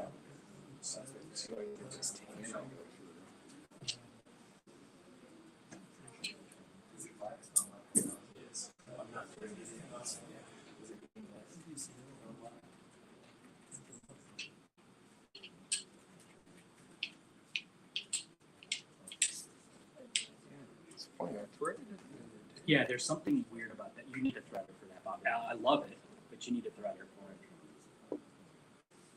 See, that's Charlie. Just because I want to use the Umpqua one. No, it's an awesome one. I like it. I just got it yesterday. Oh, you know, I have a threader. Hold on. I have a threader in my box.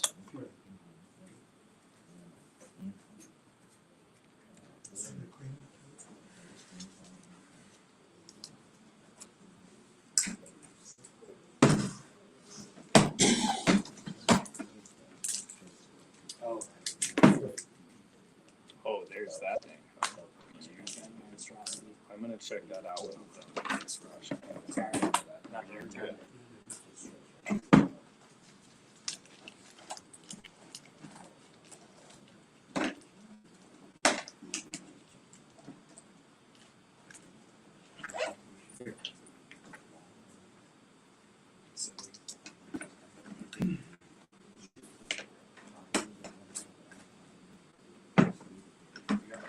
I'm good.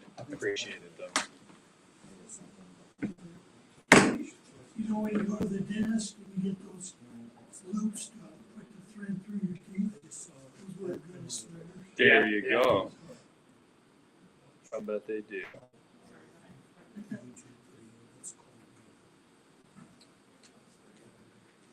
Yeah.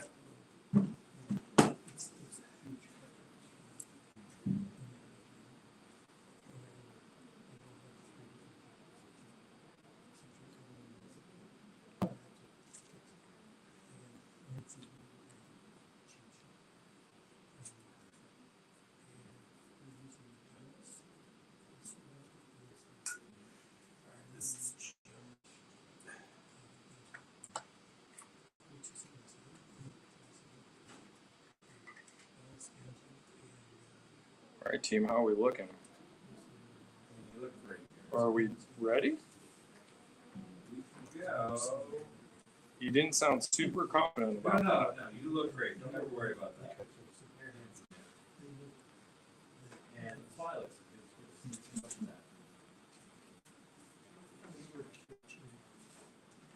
Should we tell the people outside? Yeah, have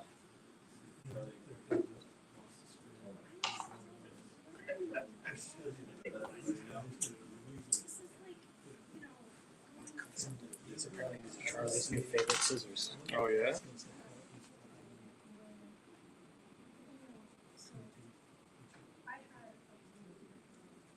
Super sharp.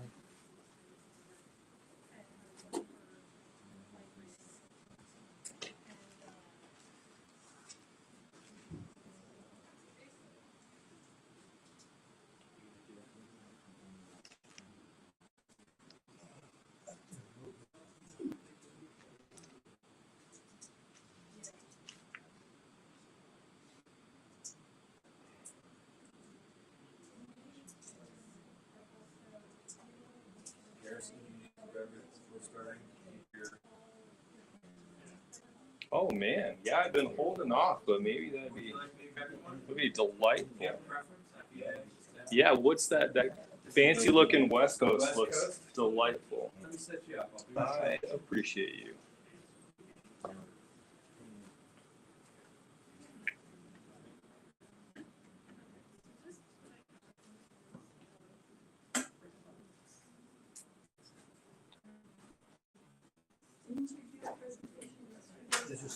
I did. Were you there? Yes, I was sitting behind you, tying, Oh, listening. to you. great. Awesome.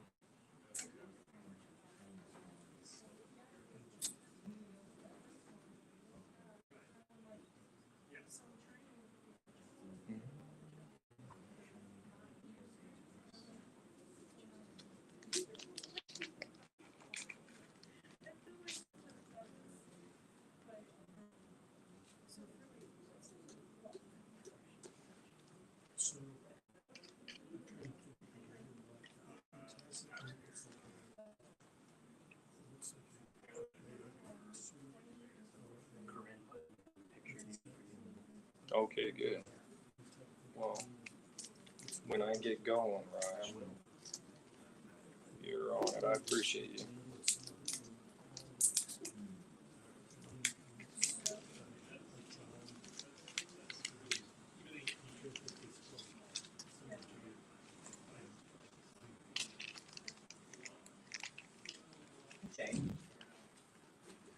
Hi, Jonathan.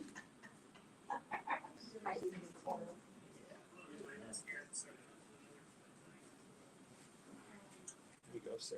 Awesome. Thank you so much.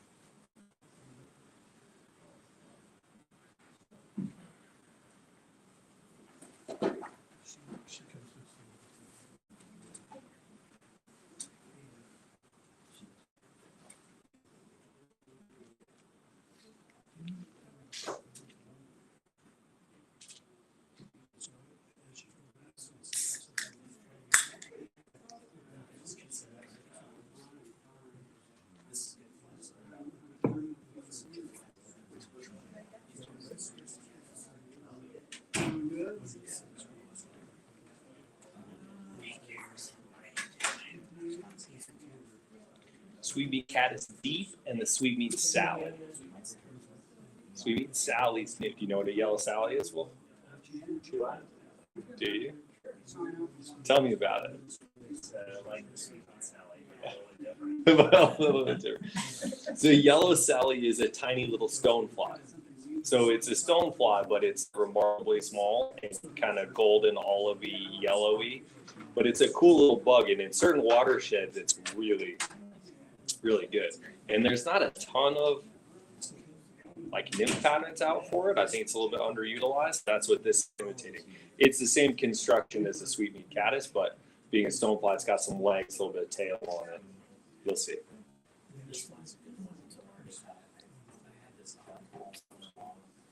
Should we go? Okay, tell me when.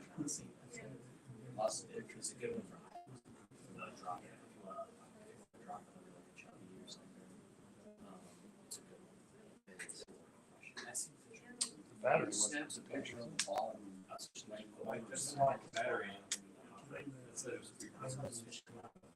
You did?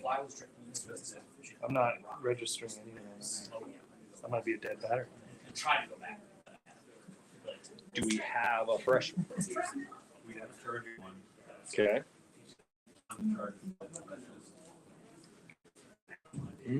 Why that? I don't know. It nothing's coming on. I hit live stream the last 2 days. I was doing that. Jake, there's nothing on this tripod, right? No. I can move this. Oh, you're good. Just so I'm not worried about dinging it. See, I'm not getting anything on the display. The others are all pretty weird.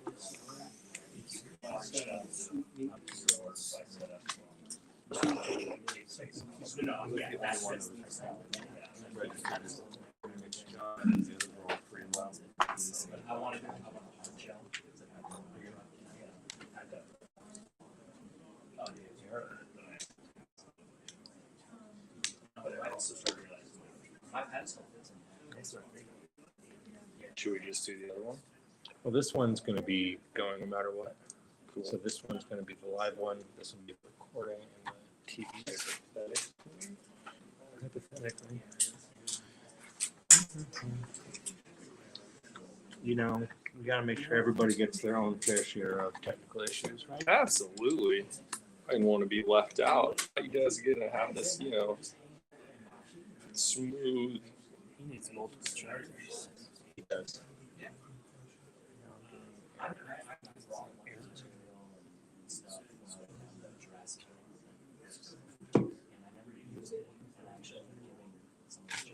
There we go. There we go. Battery's mediocre, but I think the battery's dying quick because it's on recording. probably. We'll see what happens, right? We're not gonna make it, are we? Should I do the Sally first? Do the Sally first then. Yeah. Try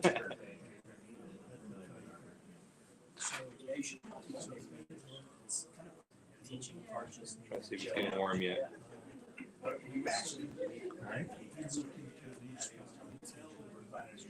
Does this one? No. Yeah. None of them were pretty sure.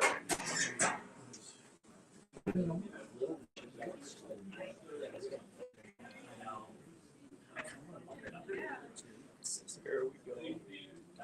Almost. Close. There we go. I think we are not going to record it, so we get more light. Cool. We'll set you up with one with us then. Great. But you're good. Okay. All right, everyone. My name's Garrison, Signature Tyer for Umpqua Feather Merchants. Also co-owner of Rep Your Water Apparel. Some stuff out here in Charlie's. We appreciate them. I'll be tying a couple of bugs for you today. These are both tungsten jig trout nymphs. This is a new pattern that's going to be coming out with Umpqua here soon. It's called a Sweet Meat Sally. This one it's going to imitate a yellow Sally, roughly. I don't want to put any lead behind this bead on this fly, so I'm just going to lock this in with a little bit of thread. This is tied on a 450 BL Jig 60 Umpqua hook.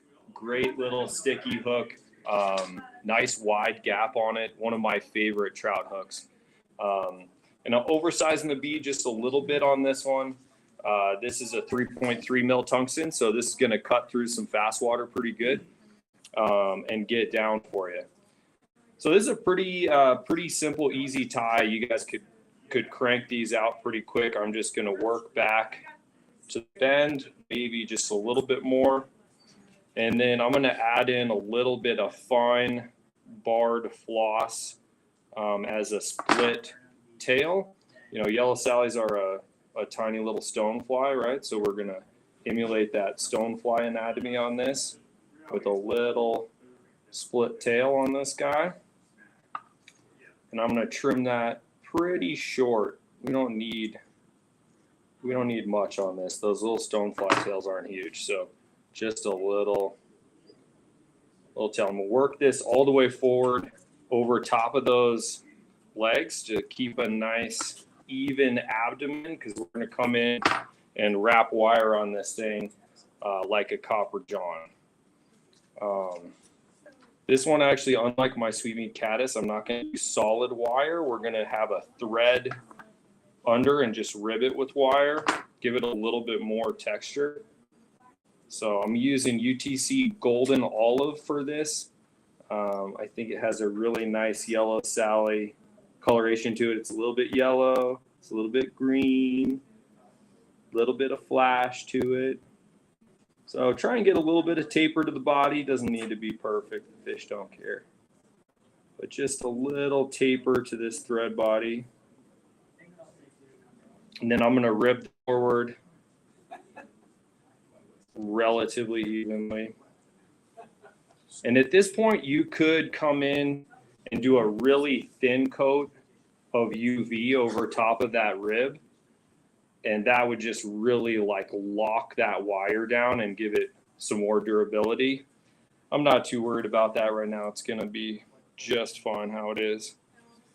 And then we're going to do a little bit more micro fine barred floss on each side. Make a little stonefly leg X on this guy. Just kind of position those how you want them, so you get a decent little symmetrical X. We're going to trim those off. Once again, pretty short. I just want to add a little stonefly leg texture, but you know, those stonefly legs are pretty short. So something like that is going to be perfect. And then we're going to dub a little bit of body, a little bit of thorax on this. I'm using ice dub gray, kind of flashes, some like greens and yellows. Something with just a little flash, I think, is nice. for this thorax. And you can be kind of messy with your dove loop here. We want a little texture, or not just with your dove and noodle, I should say. We want a little texture on this. So work that, and it doesn't take much. And then just like my sweet meat caddis fly, what we're gonna do here is add some CDC on the hook point side of the fly. I'm gonna use some tan or ginger CDC, and this just adds some really great movement to the fly. It's like antennas, it's lifelike. Also having the water resistant material, the CDC, just on the hook point side helps the fly ride hook point up. Obviously it's a jig hook, so it's going to want to ride hook point up anyway, but with the water resistant CDC on just this top side really helps this thing stay oriented in the water how you want it. So I just have a nice little tuft of ginger tan CDC. I want this a little bit longer than the, past the bend of the hook. So tie this in, wrap in front, can cut that relatively tight. And then the only thing we're going to do to finish this fly is just add a tiny bit of a dubbing collar just to kind of clean up that area right behind the bead. So you get a couple things there. I'm just going to use the same hare's ear ice dub with a little flash, but I'm going to go a nice tight little dubbing noodle here. And like I said, you do not need much here, just enough to kind of clean it up. And then all we need to do is throw a couple whip finishes on this guy. And you're going to have a really durable, buggy, little yellow Sally nymph. So obviously this thing is going to ride in the water. Let's see if I can clamp this back in. Like this, right, with CDC on top and those legs bouncing around for the trout. So that's my signature sweet meat Sally. Pretty quick, easy, dirty fly. Fish them. You guys are going to like it. You can pass that around if you want. Check it out. So the next fly that I'm going to tie for you guys is the Sweet Meat Caddis Deep. So it's my Sweet Meat Caddis, but this is the deep version. So nice heavy version for anybody who fishes Euro style nymphs or tight line nymphing. This is a great point fly in fast water, or when you're looking to get down, or maybe like early summer and the water still has a little color in it and you need to kind of cut through some current. This is going to be a great fly for this. So this is a size 14. It's that same Jig 60 450 BL Umpqua hook, but I'm putting a 3.8 mil copper tungsten bead on this. So that 3.8 mil is going to give this thing some pretty good weight. So I want to build up just enough thread behind this bead to lock it in place while I'm tying. Make sure that's going to sit where I want it. And then work this back to the bend of the hook. Touch and turns, as Davey McPhail would say. And then we're not going to put a tail on this guy. It's caddis fly, right? So no tail to be had. And we're going to use one of my favorite colors for this. This is UTC wire. It's a ginger and it's a matte wire, so matte ginger. It's a really buggy caddis color. It has just enough brightness and pop that I think it really gets fish's attention, even if the water is a little off color. But it's a natural enough color that in really clear water, it's still a really great fly. So nice, clean thread wraps as much as you can, because we're going to wrap over top with the wire. I do like to build just a little bit of a taper in the body, but I don't think it matters too much. The fish don't care. So we're just going to wrap this wire forward as clean as we can. And don't worry too much if there's some gaps in this wire. It won't affect how the fly fishes, but for the tyer, we want these nice and tight. And this is going to give us our little pop of caddis orange body. So lock this wire in, a couple turns in front, a couple turns behind. Twist that off. Okay. And then we're going to add a little bit of a dub body to this. Hang tight for cameras.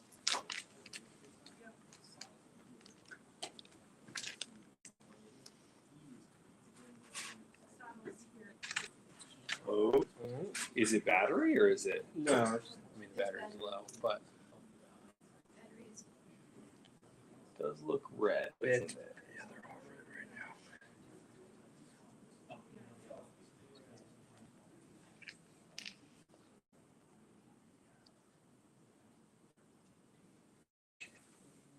All right, perfect. So for this colorway, I call this colorway tangerine because that ginger has nice tangerine color. I like either a peacock or this is olive brown ice dub. Has a little bit of that caddis green with the UV brown that kind of reflects almost purple. It's a really, really good buggy caddis color. So once again, kind of messy on this is fine. We want this to have a little texture to it. Just a little nice little ball behind the bead. And you can even come in here and kind of fuss some of these fibers out if you want. Give that a little more bugginess. And then we're going to come on the top and add that CDC, if you will, on here. And for this, I'm going to use just a natural dun CDC. I like the kind of clean gray. And you just want a nice little clump that we're going to distribute over the top, the hook point side. Keeps that fly riding how we want in the water, right? And don't worry if some of these fibers are a little too long, we can pinch them off after we tie them in. So just hold that clump on the top, lock it in, couple wraps in front, couple wraps behind, trim it off if we can. And the only kind of fussy part of this pattern is I like two fibers of duck flank fiber on either side of the fly right here. And those are kind of an homage to a caddis antenna. They have a little texture to this. I think they really add a nice little caddis kind of touch to this fly. Like I said, it's the only part of this fly that's a little bit on the fussier end of things. Any kind of duck flank fiber that you like has some nice barring to it.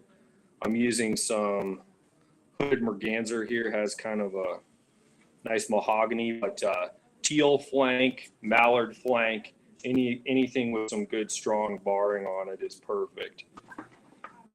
So see if you can grab just two fibers and position them to be longer than you're going to want your CDC, because we want these antennas extending out longer than CDC. Okay, so we got two on that side. Let's get on this side. Turn this side so I can see. You can do kind of one loose wrap and potentially move these around a little bit to where you want them and lock them in. Trim those off pretty tight.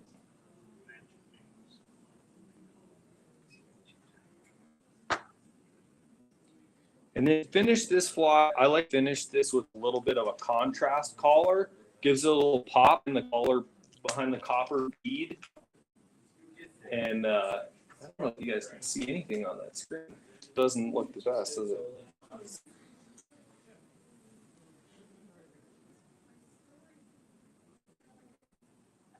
Do this one. Let's go this one. I don't think it's this one, is it? I'm sure it is. There we go. We can kind of see. Okay, so we're gonna add a little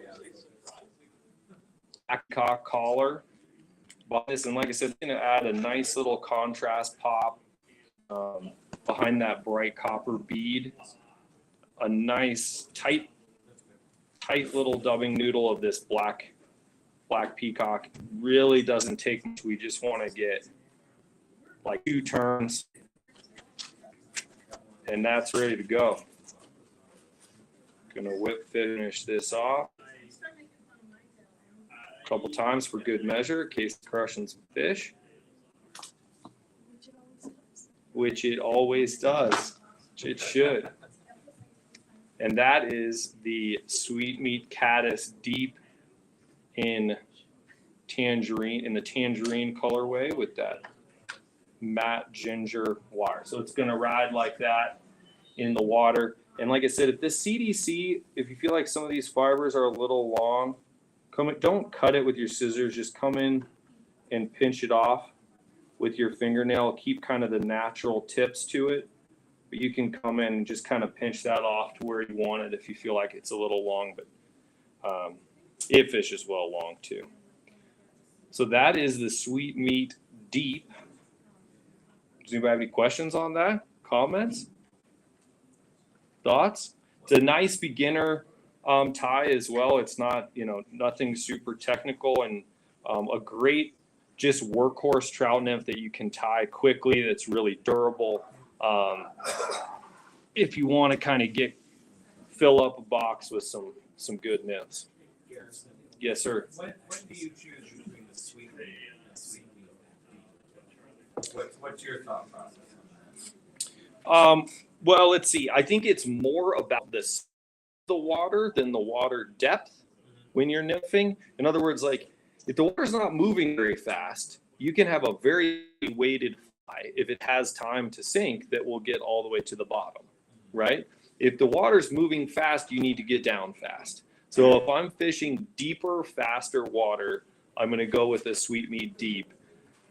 The sweet meat deep is pretty heavy. So if you are going to fish it under a dry dropper in like a size 14, it's got to be a really big dry, or it's going to be constantly sinking your dropper, right? So in terms of thinking about a dry dropper rig, if you want to get down fast, I would fish the size 16 deep or think about a regular.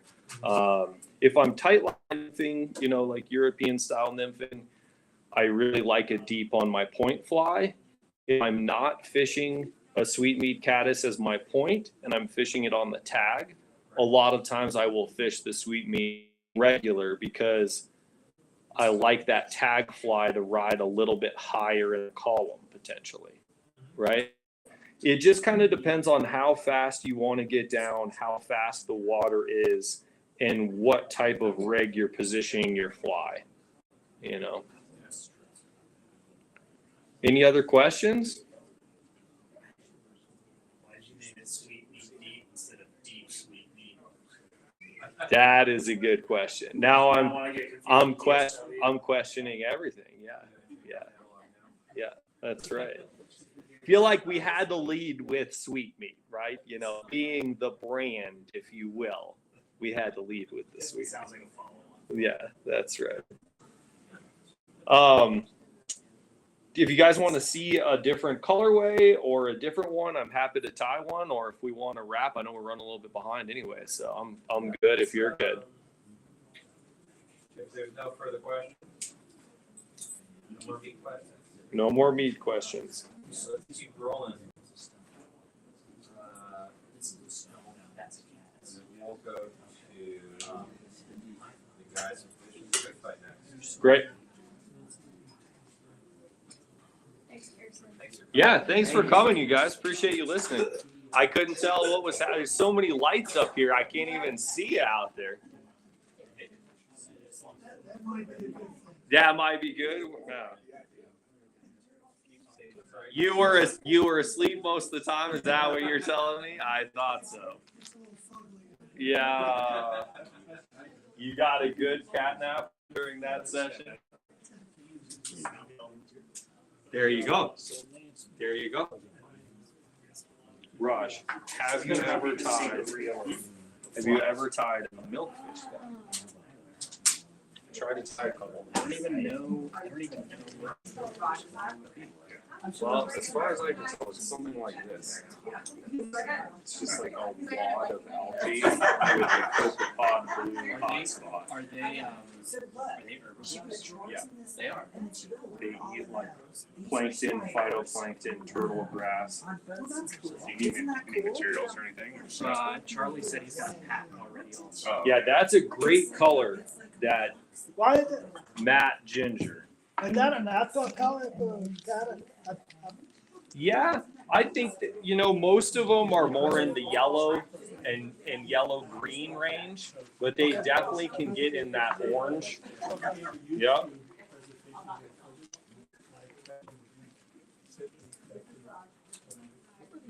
So I have a question. Yes. So I got Caddis in the still water, like in the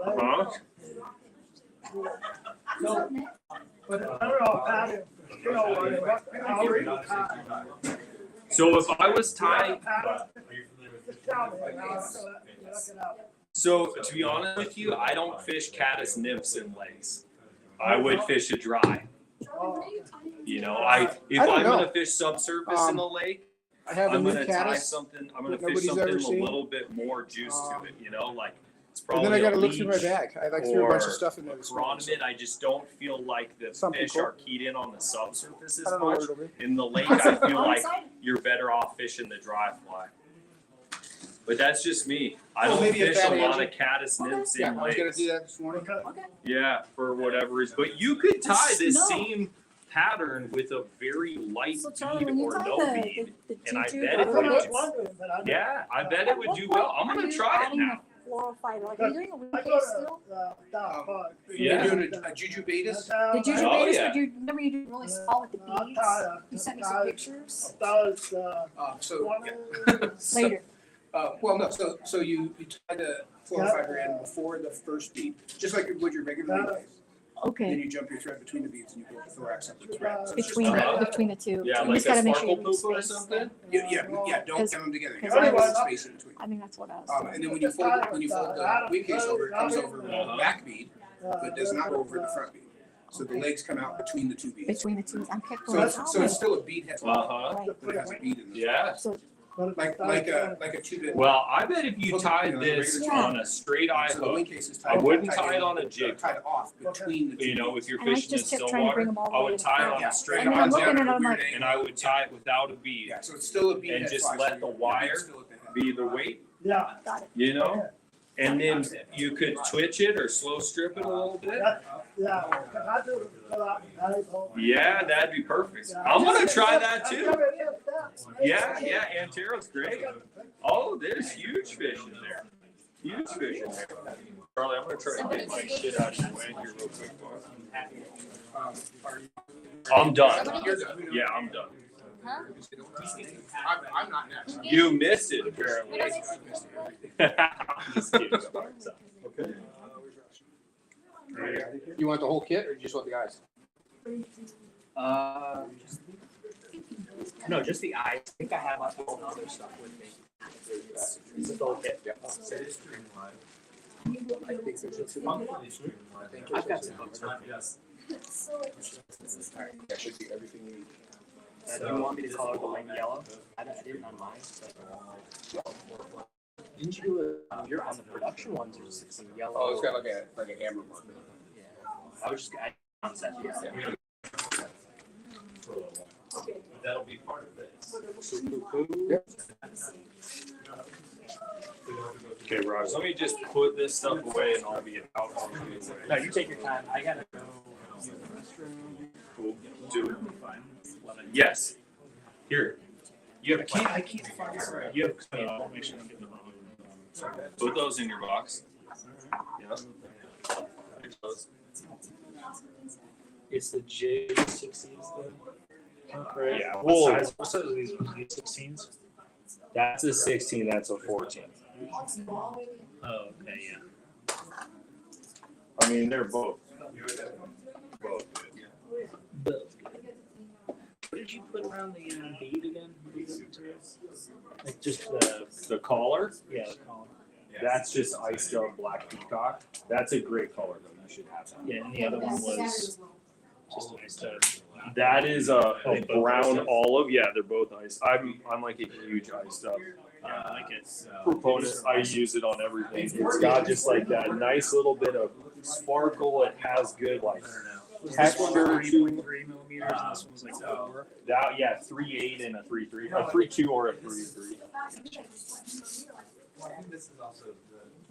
I always forget which set of beads I need. I've had to like, dude, I had to like actually start remembering that stuff with these production patterns, you know, because I used to never like be like, yeah, whatever bead is in this bag, you know, like whatever, I don't care. And now I'm like, oh, I actually kind of need to like, know. This will get better. This is not way better. It's awesome. It's good. He needs you to hold his hand. Yeah, I can't wait. I told you I love shopping. You did.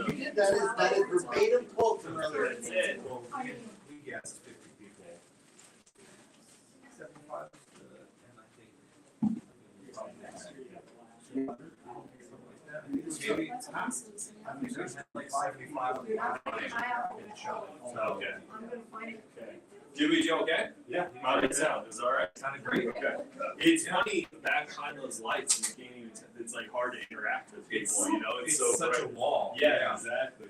No, you did great, dude. But it looks Okay. good. Thank you. So where's the? I didn't know it's over there. Let's go and Yeah, well, watch fun. the. Great to see you So again. good to see you. See you again. You're awesome. I look forward to seeing you here. We'll see what happens. I don't know. I'll get to see it no matter what. I got to see it. You do. That's pretty. Give him some to fish. Oh, I'm the last person to test any flies. Not testing, just. I would love to fish. I was stalking your page. You just gotta go with someone who knows what they're doing, right? My personal page is just drawings on the dog for my all everything I do. I think you guys follow each other, right? I think that's where I saw it.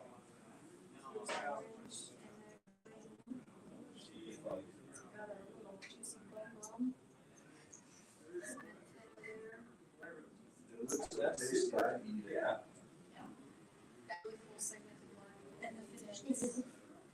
So, I dig it. I love it. It's a really. I personally really did like rat bodies. I was here. And I had a drawing of my current flag. And that's pretty good. I can't get that close to hold right now. That's better. But it is wrapped on itself, so it's kind of like Charlie's bead, but instead of the needle being part of it, it's wrapped up and some screw up back down, so it's a little looser and it sits a little funkier. So I've only had one, so I'm just trying to see which is better. Is that? Right? Let me start. Like a struck's still here. I caught my first fish on that fly. I think I'm gonna tie it to the show. I've been trying to figure out what flies. Because everybody like triggers. And they're like, they just tie all their own fly. Yeah. That's fun. I love that fly. I think it's a fly. It's that's complex enough. You may mess it up, but we tweak it. But still simple enough that you're like, a dozen of these out.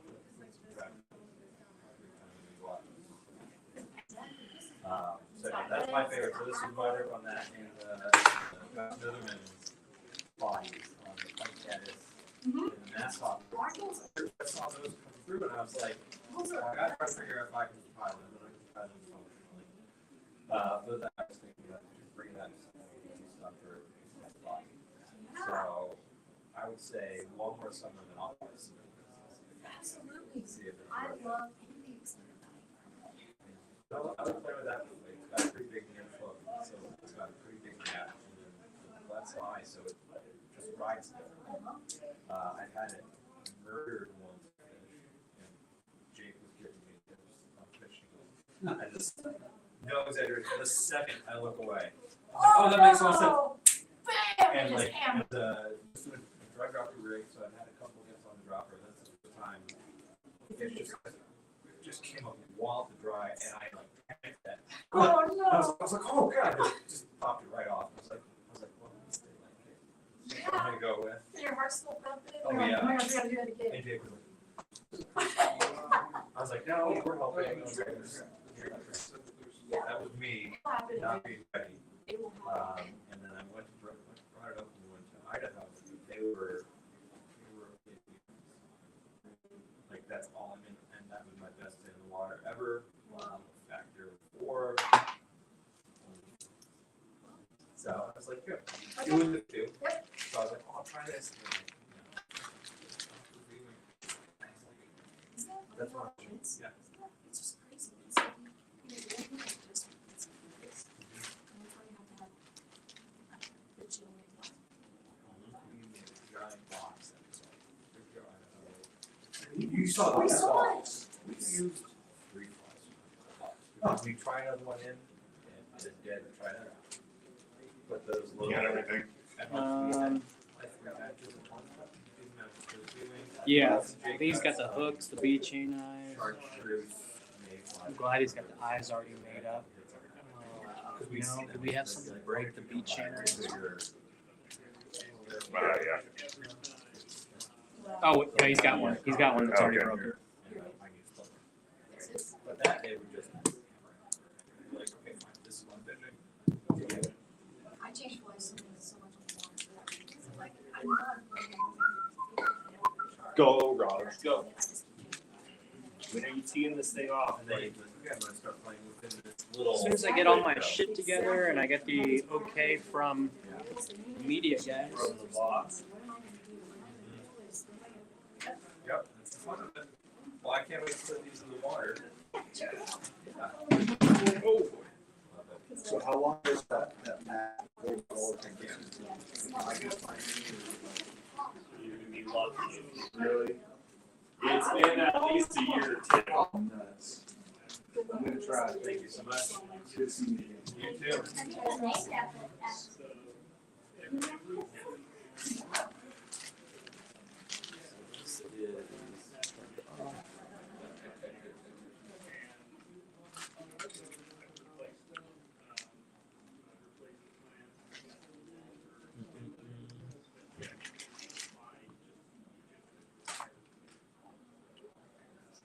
Is your advice in a good spot for you, Raj? Um, See what you got to do. I'll build off. let me just get it.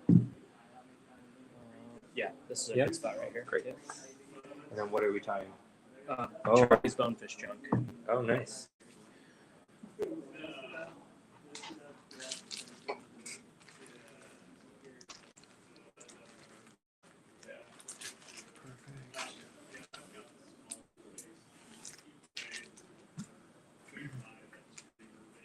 Just make sure. Garrison's advice? No, that's Winkler's advice. Oh. Garrison forgot his advice. For his fly Kind of important thing, yeah. No. Silly thing to worry about. Yeah. This is- Let me just figure out how to get this tape off the eyes real quick. Yeah, no rush. Everybody's running around. You got your beverage? I do, thank you.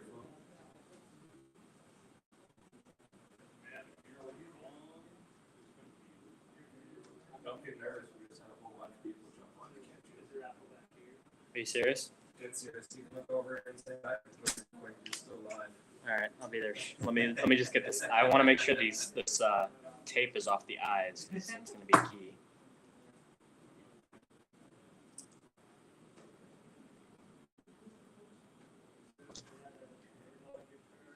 Eyes, bead, hook, egg case, that. Good. And I need a bobbin.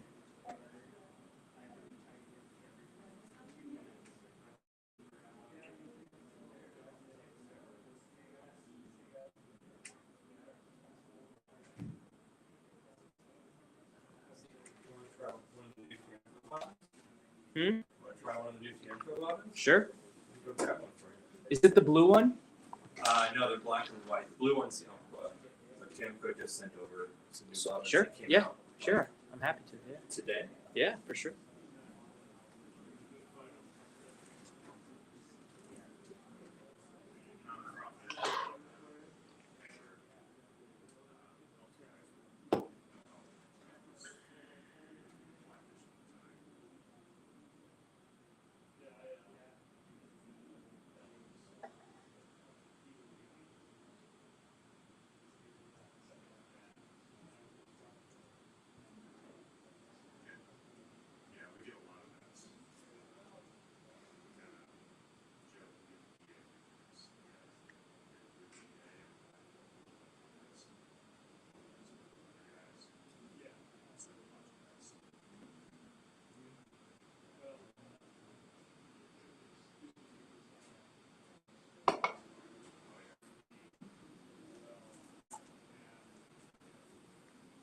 If this is smaller than you prefer, don't worry about it. Oh, cool. Sweet new.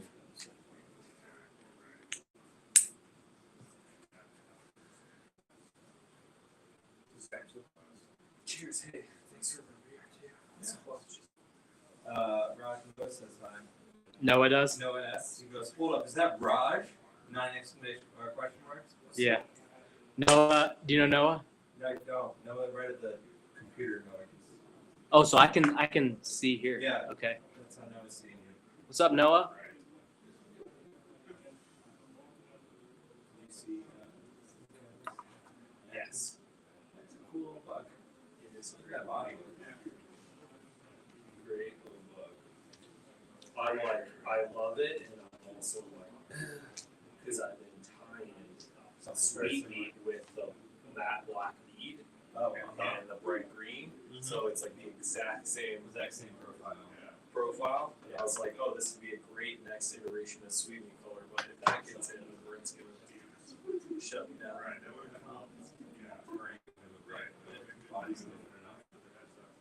Might move it slowly, completely different.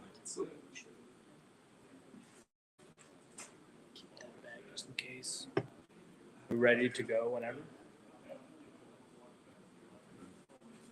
I don't have quite the audience that No, Garrison well, does. by now, everybody. Yeah, we beers and.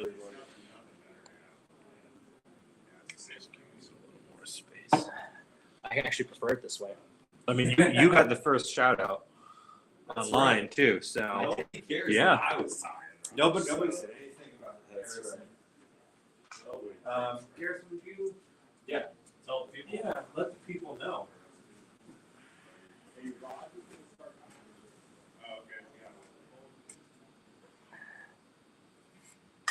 Ouch.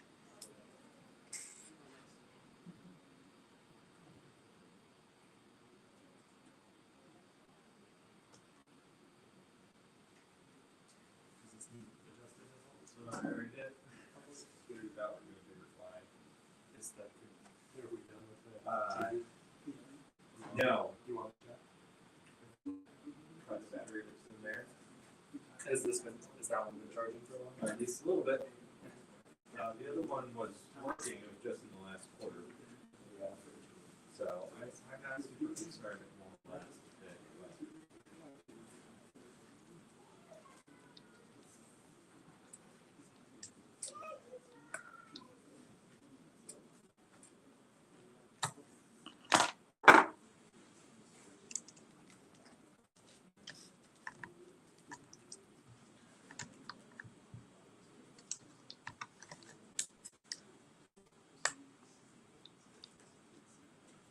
I won't move the device anymore. I'll just leave it right here.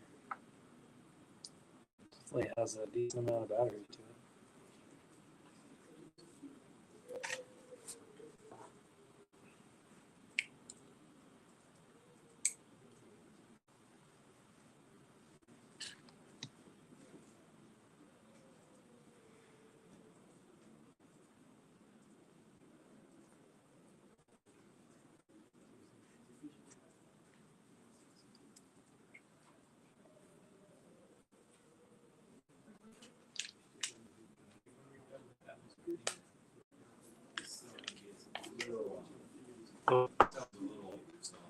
Okay.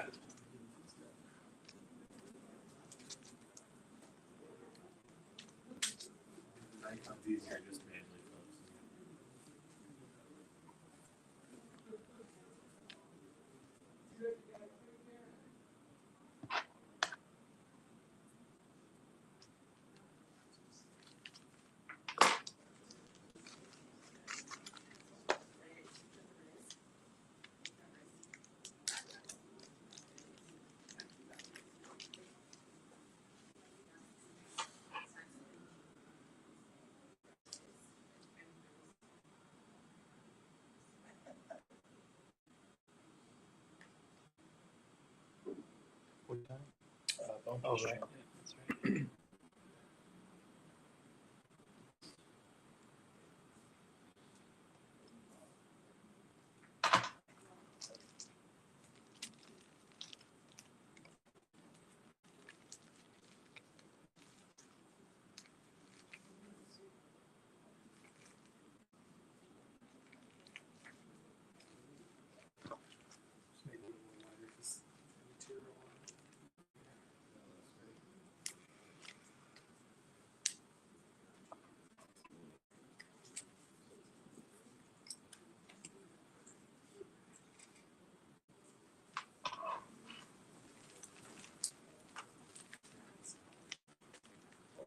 You know when you're ready to go.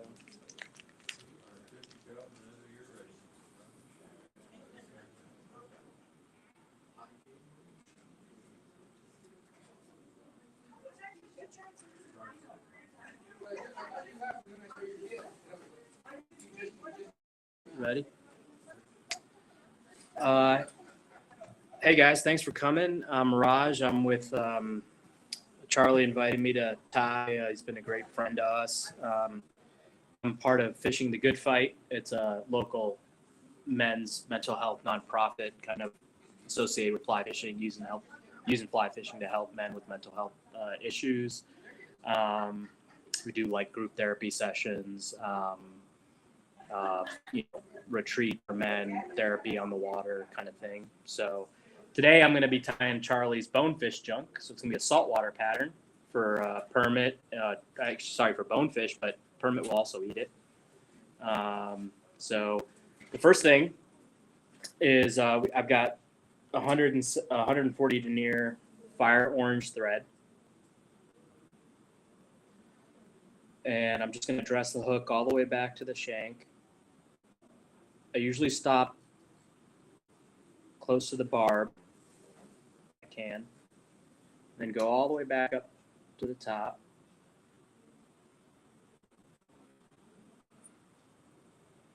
And then at about the 75% mark is kind of where I stop the thread. And then I'll grab a pair of large bead chain eyes,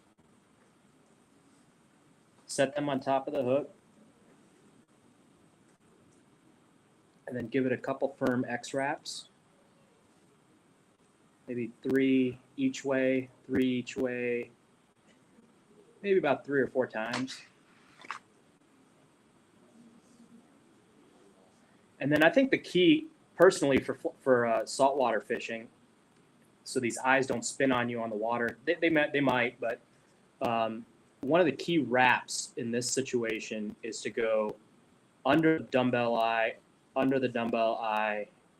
and just kind of do just like wraps under the eye, because those cross wraps, what happens is they just kind of create this bridge. The wraps that go along the side like this help cinch that all down.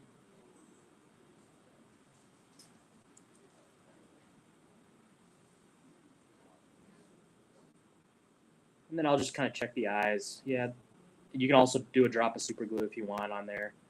And then I'll take the thread back to about midpoint, about 50% point of the shank of the hook.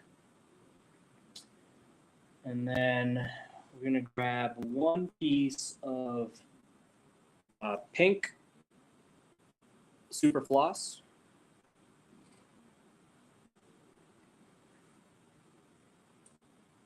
And another strand of tan super floss. And then I just kind of wrap it around the hook. Sorry, wrap it around the thread.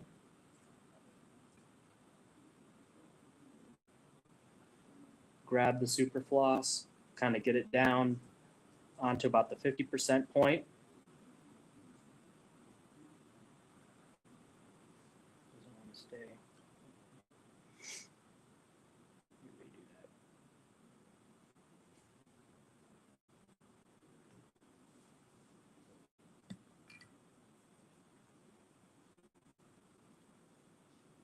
So cinch it down right at about the 50% point.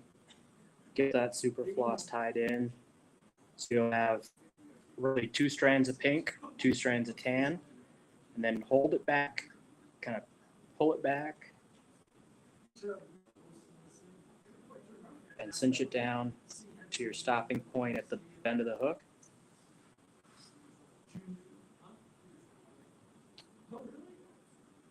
Good. These legs, Charlie says about a hook, shank of the hook to half a shank of the hook, or 1.5% of the hooks. Cut it short.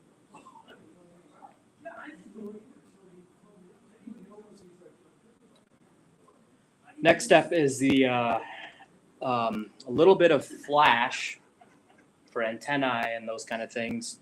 Charlie, I think, ties it in. Ties in the this is flat diamond braid, right about at the 50% point as well.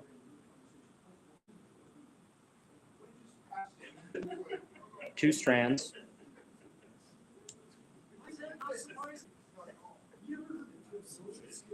Wrap that in. And then to create kind of like the antennae and just the flowy nature of a shrimp, he'll brush this out. He'll take a wire brush, just kind of brush out the diamond braid. Get it nice and opened up and flowy. Good. This distance is about 1.5 to 2 hook shanks. And then for an egg sac, he's got some egg yarn in orange. You could use Antron, you could use other orange. And what I'll do with this, at this point, what I'll do is I'll bring the thread back to the eye. I want this to be just a little bit shorter than my antennae and all that stuff, maybe about 50% of that distance. I'll bring it to the eye here and tie that in. And why I like it at the eye is so that I help create just a uniform body. Just adds a little more to the body, just to keep it uniform.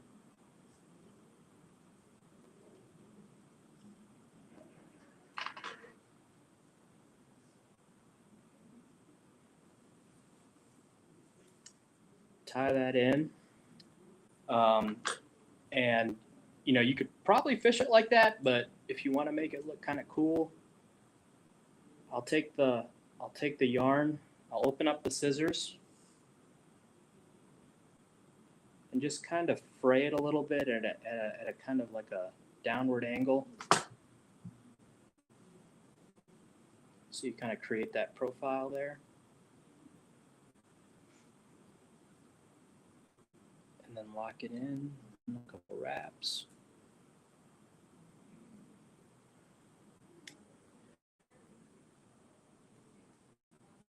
The next step is putting in some eyes. Now, Charlie, with this fly, Charlie literally picked up a shrimp that he found in the Bahamas and noticed that they had some green eyes. And so he kind of pulled this fly after the shrimp he saw down there.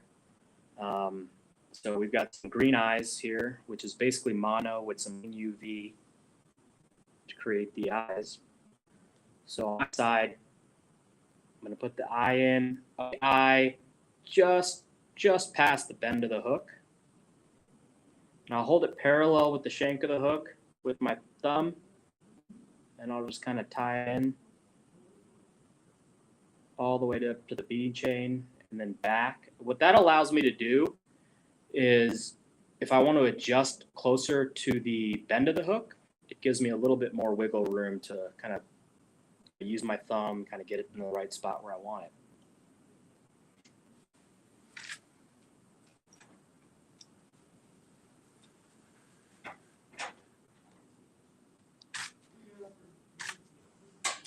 And then I'll do this, if you've got a rotary vise, I'll just flip it over. Do the same thing on the other side, same distance as the first eye, right along the shank, the side shank of the hook. And I always go up towards the bead because of that fact that I can maneuver it closer to the end of the hook. Once I've got those in, then you can just cut off the tags.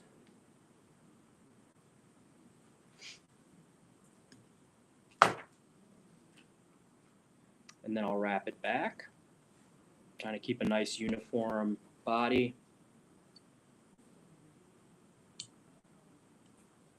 Watch the hook point, it'll fray your thread. And then with the eyes, you can always take your fingers and just kind of poke them back a little bit, just to kind of prop them out a little bit. I've seen a lot of other folks heat up a piece of metal, whether it's a bodkin or whatever, and just give it a little touch right there to kind of lock it in place. But most of the time, just pushing it back will splay the eyes out.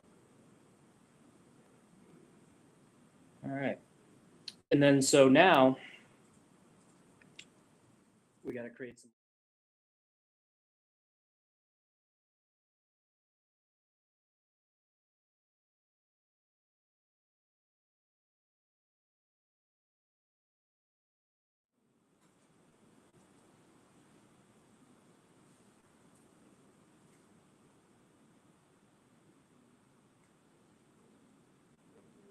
So I've got 2 strands of tan, 2 strands of pink.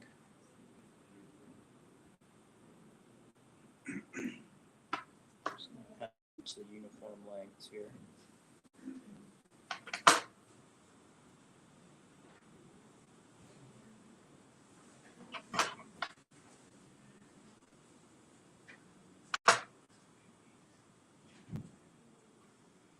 And on the top, which is technically going to be the bottom of the fly eventually, I leave from the eye, I'm going to leave just a little bit of gap.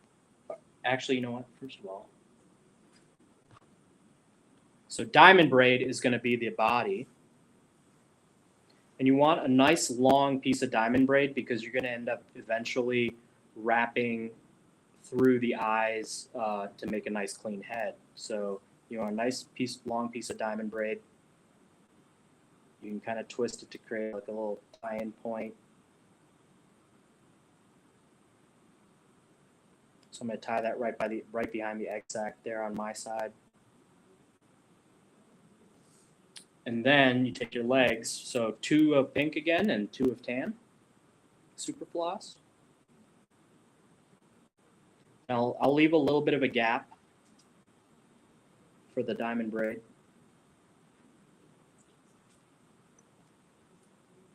And I just tie it right on top of the shank of the hook.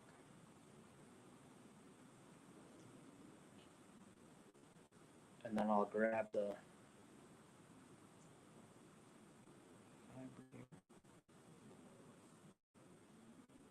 just kind of work them along the shank of the hook, and then I'll leave the same gap by the eye. So it's really not tied all the way to the eyes or all the way to the back. Just kind of cinch those in, and then take my thread and go to the head because that's where I'm going to end up finishing the fly.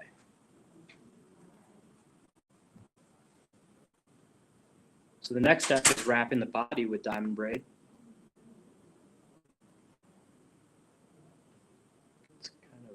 the legs. Pull the front kind of legs up at an angle. Just wrap your diamond braid body.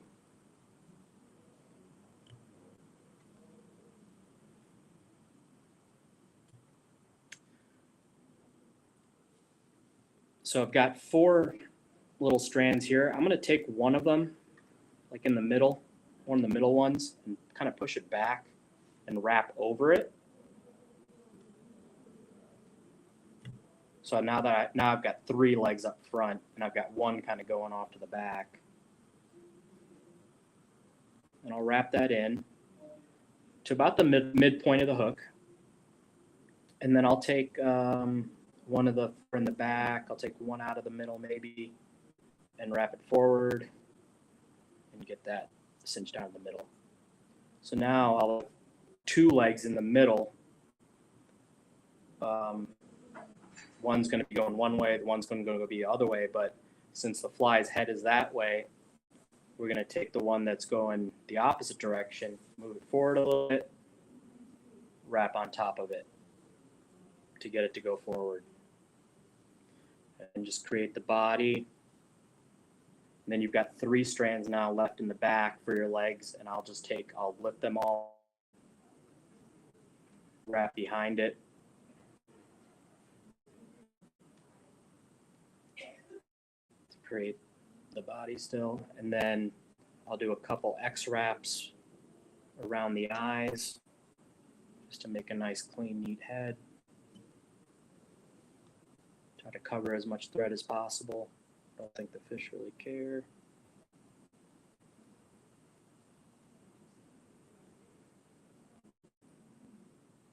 And then tie that off.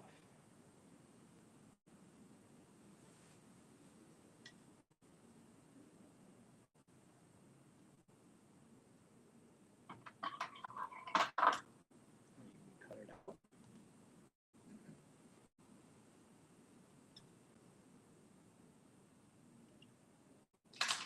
Okay. So I'll rotate this so you can, I don't know if you can kind of see here. I've kind of covered the X wraps of the V chain with the diamond braid. And I've got my legs kind of going the direction of the fly.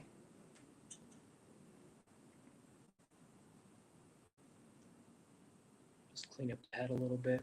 All right. Then the next step is another section of diamond braid wing.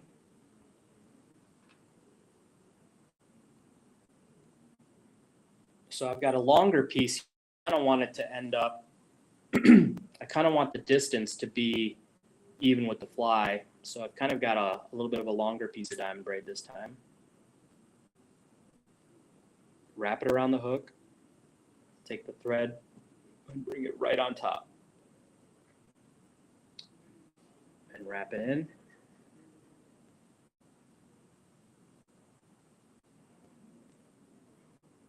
And then again, we're going to brush out this diamond braid to kind of create some wispy fibers. This fly has a ton of movement.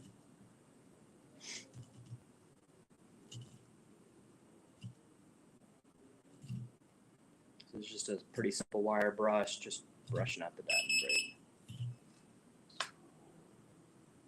Then I'll just kind of let it sit back here and I'll trim it up later. Next step is the top section of the wing of the fly, or the top covering of the shrimp, which is polar fiber. You need a nice, it's really helpful to have longer blade scissors for this. What I'll do is I'll take a length, this blade length of some polar fiber.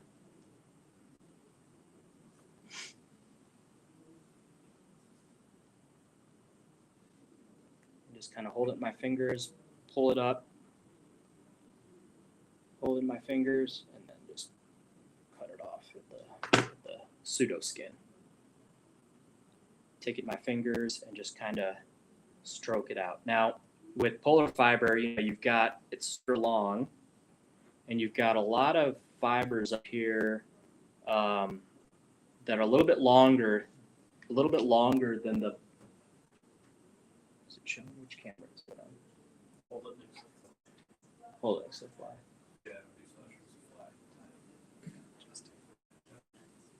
So you got some fibers that are a little bit longer. What I'll do is grab some of the longer fibers at the tip, pull them through my fingers, and then reset it equal to the rest of the fibers. What that does is, polar I fiber. don't think we have the battery for it. Really, some of the polar fiber, if you want to thicken up the wing a little bit, it just kind of helps stack it and get it a little thicker. So I'll measure the wing about a hook shank to 2 hook shanks off. Grab it with the other finger. Find where I'm going to tie it in at. And then put a couple wraps on top of that. I'll do also a couple wraps below it, just to kind of prop up an area where I can get a good clean cut. There you go. And then you just kind of cover the polar fiber, make a nice clean head with your thread.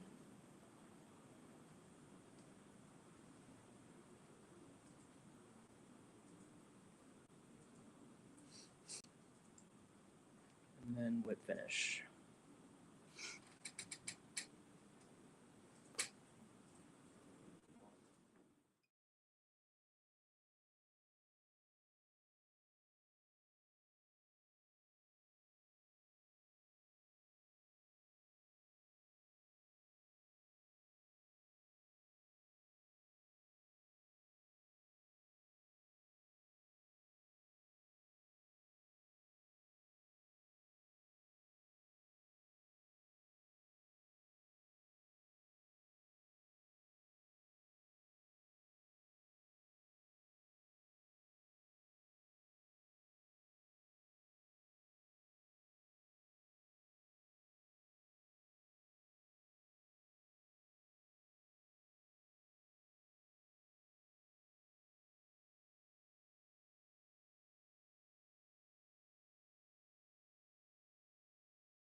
we're big fly fishermen, and we're like, we should leverage this somehow.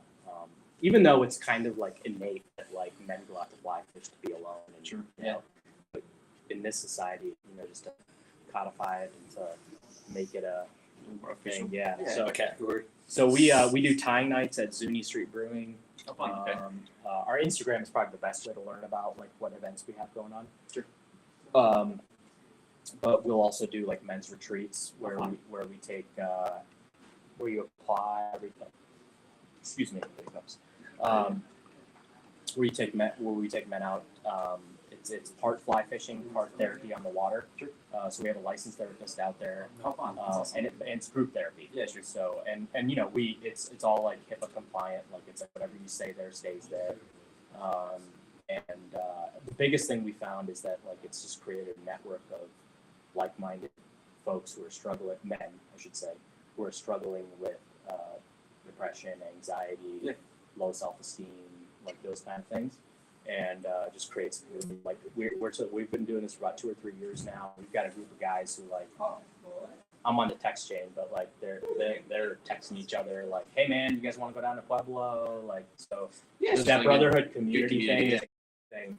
Yeah, for us. And it's like okay, like when you're in that space and you're fishing with these guys, you can talk about anything. Right? Exactly. You can be like, damn dude, I've been just way too much, like, and I just blew up on my family the other day or whatever. And it's like, we understand. Yeah, just having a bad day. Whatever. Yeah, exactly. So he's the executive director. I'm on the board. So we got our start by tying flies and selling them, and then we would make money, and then we would donate it to like local mental health resources or whatever. Sure. Yeah, it's awesome. And we made a couple $1,000 here or there. And then we got to the point where, like, with his connections and everything, and we've got some big dollar donors, so we're trying to go bigger than just tying flies. So the fly tying has kind of gone down a little bit. But we're still going to put together boxes for people who are beginners, like a tailwater box, like a Cheeseman box. Right, yeah. And the educational piece is still and there. The educational, yeah. So, I mean, I get, when we first started, I still get messages from a guy who's like, ask me questions like, hey man, I'm going to fish northern Georgia. Like, what do you think this pheasant tail looks like? Yeah, I'm like, well, I think pheasant tail looks good. Here's where you can kind of augment it a little bit. I got you. So it's just kind of destigmatizing it.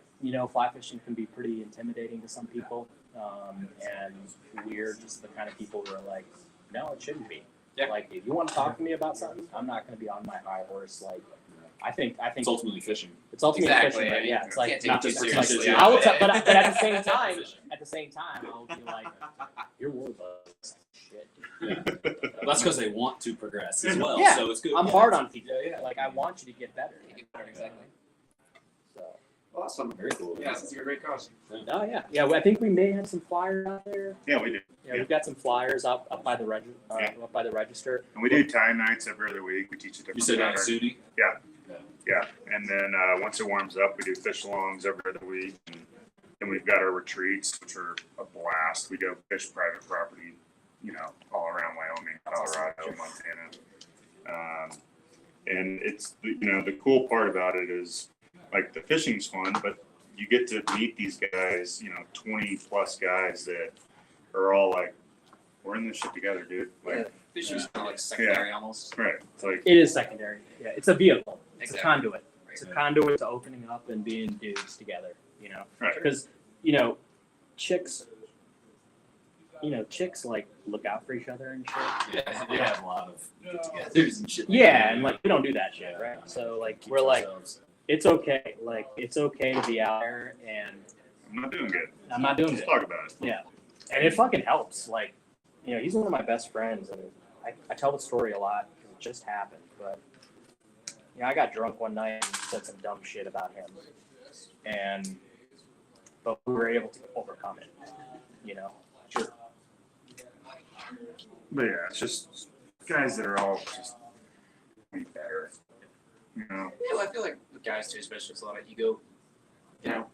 We get rid of the dick measuring contests. It's like, well, the word sport doesn't help. You make it a sport, it's competitive. I mean, dude, 10 years ago, I would have never been able to go up to him and be like, I'm really sorry for what I said, and I really love you. You know, like I would never have been able to say that. That's a progression in life, then, man. We all start to hit it, so why not talk about it earlier than wait until you're 40, you know, or however we'll figure it out. Exactly. Yeah, that's the goal. No, that's cool, man. Good for you guys. Kudos. Let me get rid of some of this junk out of your way. Do you guys have like a communication person on your team? Or? So we're kind of at this inflection point where, you know, we're 3 years in. We've got one full-time employee that runs our ops, and it's basically like our board that handles everything else. But like we're always looking for help. You know, like we need help everywhere. No, I get it. I'll just So I host a podcast. Oh, cool. Super low key. But Thank you. a lot of Yeah, man. recent guests. Hope you learned guys. something. Hope I taught you something. It's my first time doing something like this. So Man, it's awesome. I was a little nervous. Yeah, I mean, hey, we all had to jump into it. Like, I grew up on the East Coast, like offshore fishing, right? This is all very new, but still resonates. You're here tying, you know, saltwater flies, which is awesome. Yeah.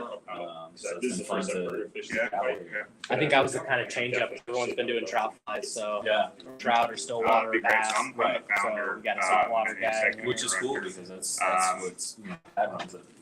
Offshore, so he runs this boat. He finds out families. There's a good way to get But I'm started. trying to start using some fly, right? Like use those outriggers to get the fish in, but then let's catch them on the fly. So I've been really working There's on some that. dudes, you should really look into it. There's some dudes out in, I don't know where you're from, but Chesapeake Bay.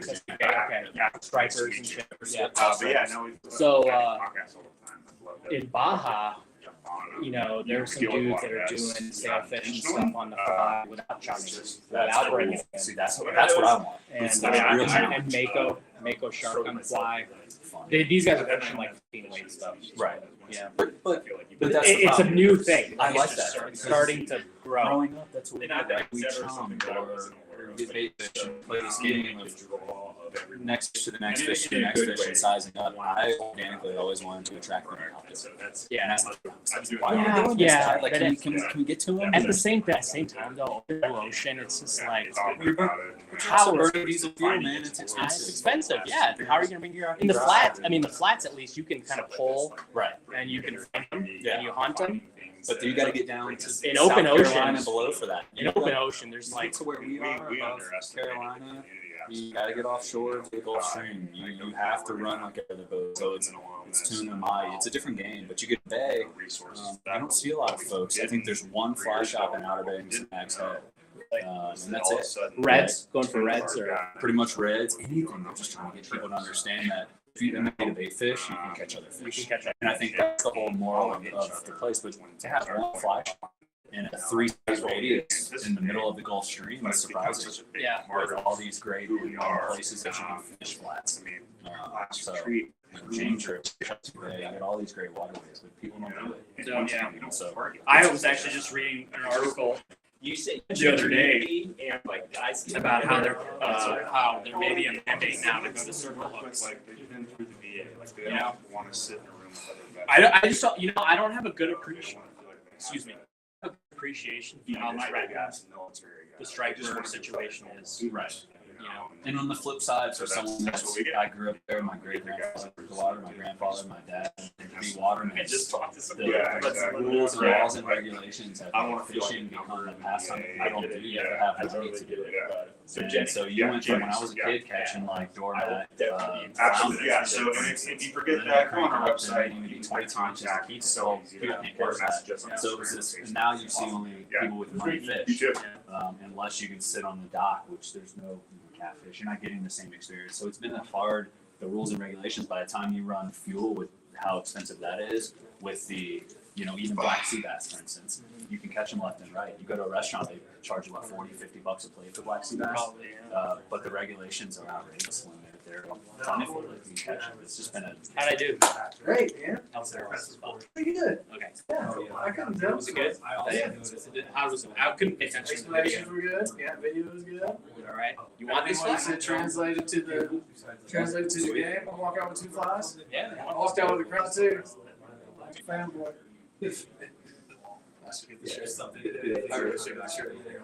Hey, James. This is Jason.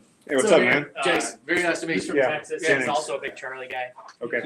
He's one of my Mayfly co-mentors. Oh, nice. Good deal. Yeah. Absolutely. Awesome program. Jennings runs our nonprofit. Oh, okay. Yeah. The good fight. Fishing the good fight. Yep. Yeah. Awesome.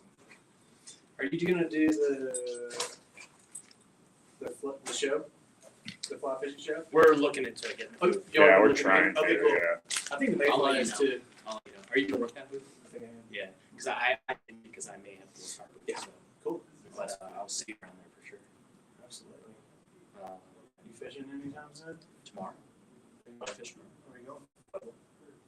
Did you ever meet Steve Nagy? He used to run Mayfly. He was the first RC. He actually just called me earlier today as I'm on my way in here. Okay. Hey, you want to fish tomorrow? So Cool. You're down. You have my number now, right? So send me a text. I'm supposed to text him tonight, so if you want to, let me know, because he might come too. Okay, cool. So it'll be the four of us, and then I'll just put us all in one. Yeah. Cool.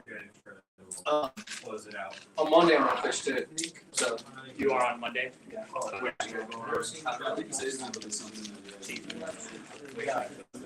I'm on this thing called backup call for the hospital. Where I'm not technically working, but if somebody gets sick or can't come in, so I can't. I have to have some. Roads as you would. Not too lots down the street, so this is gonna camo it up. my home. This is my. I love to the camo Juju. It's the coolest thing. You get tired. It is the cool. It is the cool. Hey, do you have any interest in like teaching? Yeah. So. Like teaching tying? For like entry level people. Yeah, yeah. Because for our time night and stuff, like we have a lot of guys that would try. Yeah, I'd love to. I know you can. I'd love to. So. Yeah. The introductory stuff. I'm very good. Yeah, like I'm the baby. Exactly. That's what. Exactly. Yeah, absolutely. Naturally, I was sweet. I'll connect you guys. Send me your email address. Do you follow Signature? I do. Okay. So you know what our time nights are. Yeah, what we're I do. and all that. I do. All you really need to do is just show up. In the winter, because in the summertime we found that the participation rate drops because everyone's out hiking. In the winter. Yeah, I'll keep it in mind. I appreciate you. I'll sit here and back. All right.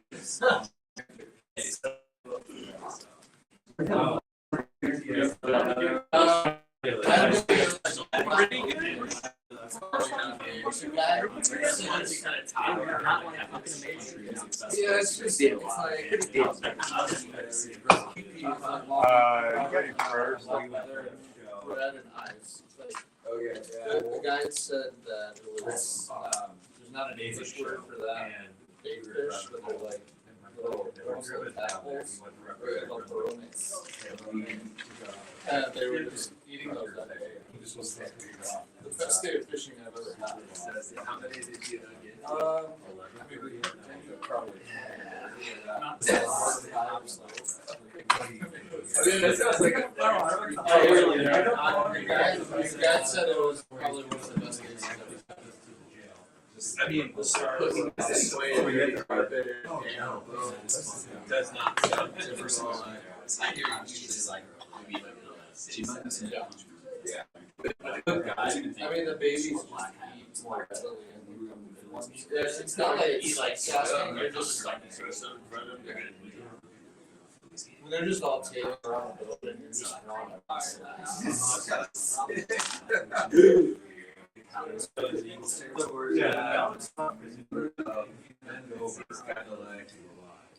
That would not be a bad place to live.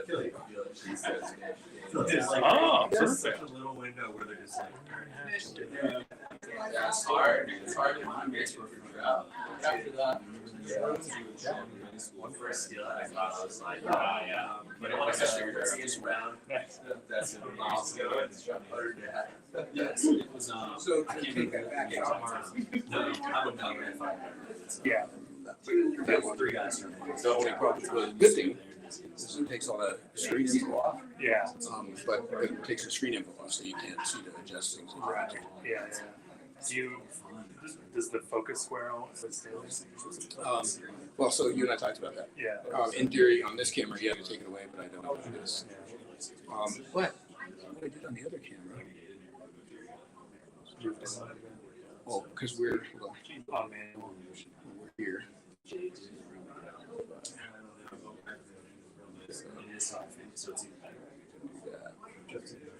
Yeah. A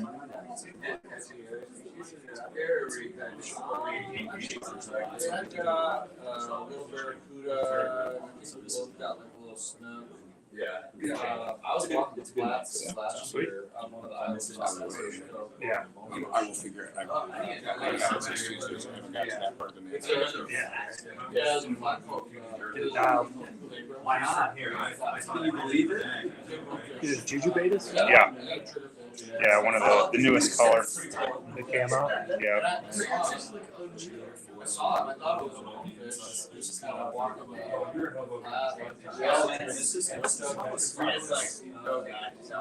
yeah, I just kind of sitting out. My wife was on the beach, we had like this 8-mile stretch. Easy going. No, but we had great time. It's all like the same. That's insane. Yeah, dude, that sounds like it. It's called Craven. It's a little island, probably 2,000 people there. You went to this lockdown on the next year. I hear it's really easy to get a job guiding down there. If you've got any experience guiding, that sounds sick. Not a lot of people talk about it. Yeah, I wrote because she's yellow dog. Let's spend 20,000 on the Seychelles trip. Also, Christmas Island sounds like another good one that's not like too pricey to get to, and they got cheats. Yeah. Are they letting people in now? I'm pretty sure if you're like just re-up like a month ago. Yeah.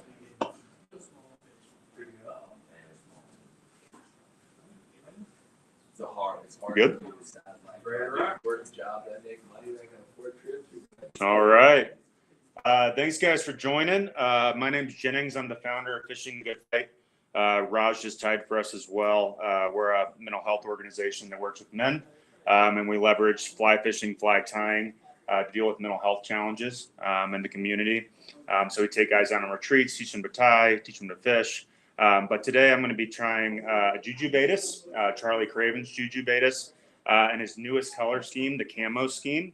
I like to joke with Charlie because people have seen this fly before, but it's always left-handed. And so when a guy's tying this fly left-handed, it doesn't really carry over to us righties very well. So, you know, Charlie doesn't have to worry about his thread the whole time and keeping it flat and cording it. As a lefty, it's a lot easier to deal with a flat thread base than it is for a right-handed tyer. So with that, we'll get things started. This pattern itself is an absolute staple for Colorado tailwater. Really any water in Colorado or the west part of the country. But, you know, if we're fishing any of our tailwater, we've got this fly, stall cups, baetis, foam wing emerger, you know, and that's 1, 2, 3 for our nymph rig for any baetis season.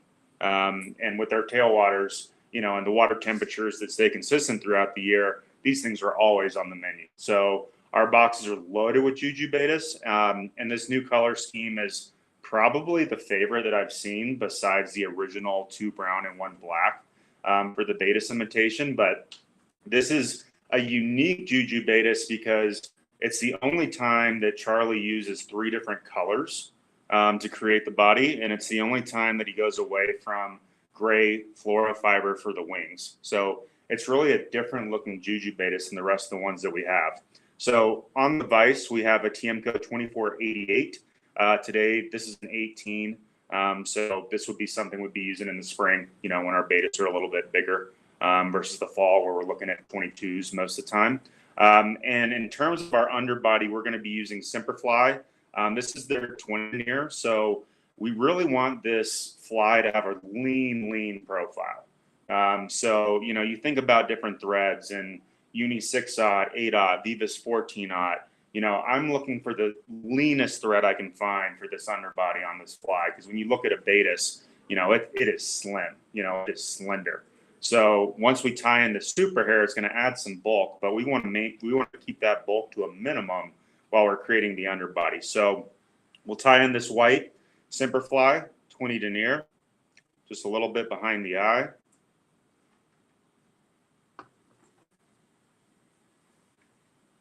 Come in and cut it out. And now what we're going to do is we're going to take the Semperfly all the way down to about halfway down the bend of the hook.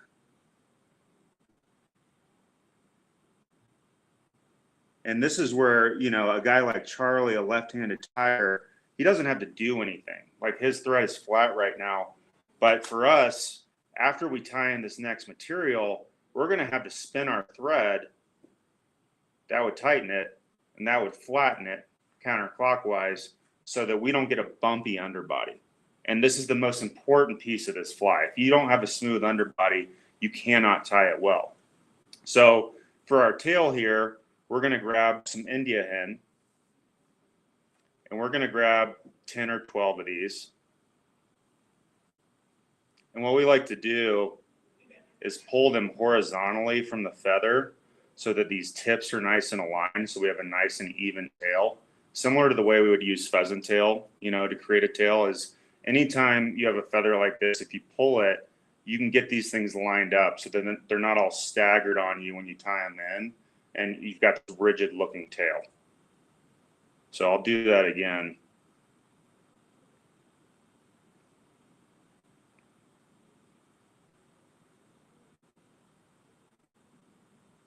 We've got a clump of these.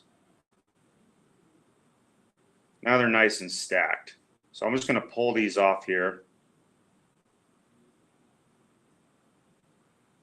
And I'm going to tie them right on top of the hook. So anytime we're tying in a material and we want it to lay on top, we're going to anticipate it rotating some. So I'm going to tie these feathers in on the near side, knowing that with a couple wraps, it's going to rotate so that they're right on top. Loose wrap. Another wrap. Now they're right on top. See that? We don't want them splaying off to either side. Now, I like the length of them, and for me, this is a little bit long. You can just pull it a little bit. Get it to about half the shank of the hook in terms of its length.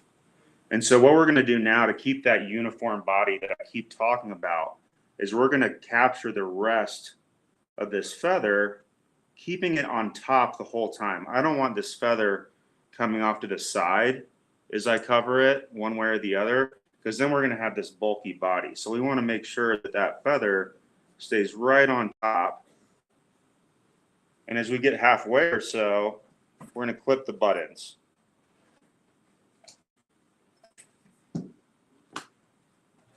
Go ahead and cover those up. And so what I was telling you guys before is that typically with a Juju baetis, we've got two different colors of super hair. And so this is super hair. It's a synthetic material. It almost looks like real hair. But what's great about it is that the sunlight shines through it and it creates this bright effect that kind of sparkles off the super hair. So normally with the Juju baetis, we've got two colors, but with this one, we're actually using three. So usually you've got two primary colors and then one secondary color, if you will. So the original Juju baetis had two brown and one black. And today, instead, we've got brown, olive, and black. So just one of each. Now, when you're pulling your super hair out, the order of these doesn't matter at all. Doesn't matter whatsoever. What matters is that they stay the same order as you're wrapping these up the fly. So don't worry about the order as you're starting. But what I'm going to do is I like to give them a little bit of a lick. And you can see how this stuff can be really crinkly and not very smooth. You can come in and just kind of pull this a little bit like you would a leader, you know, to try to straighten this stuff out. It's not going to have an impact on, you know, how the fly ends, but it's going to make it easier for you to tie. So we've got these three different colors, and I've cut the butt ends so they're even. And what I'm going to do now is I'm going to capture them on the near side. Just one loose wrap. And you see all these fibers are going out the front. I'm just going to pull these back to the length so they're behind the hook eye. So now what I'm going to do is I'm going to cover these all the way down to the tail. And once I'm at the tail, I'm going to come back, bring it all the way back up to the front. And this is where people get really confused with any kind of Juju pattern, you know, whether it's a Juju B, baetis, Juju Sally, is getting these wraps to really look good and not showing the underbody of the fly. So the key here is this first wrap. Keep in mind the super hair is on my near side, it's towards me. So this first wrap, I go over, and you see how I just barely came around that hook, and then I'm going to pull it back towards the tail, towards the bend of the hook, to make sure it's really secure there. So this way, my next wrap, which is arguably the hardest wrap, has something for a base to be on. Now, a lot of times, this first wrap's not going to look exactly how you like. There's going to be some spaces. I don't know if you can really see that, but what we can do is we can just come in with our fingernail and we can push that back a little bit so that everything's lined up and nice and secure. And once you have that base of those first two wraps, it's really easy to just pull this forward for the rest of your wrap. Now, a key with it is keeping those wraps really close to the hook bend. And I mean that by holding my finger really taut with these pieces of fluoro and pulling that back each time. That way, those wraps, even if they're a little bit loose, I can pull them towards the back, and it'll help secure them and get them close to each other. Just got caught in my my bobbin. Let's see, weave this out. That's a first. All right, so this is a good example. So because I got caught in my bobbin, I don't like the way this wrap looks. So I can come back.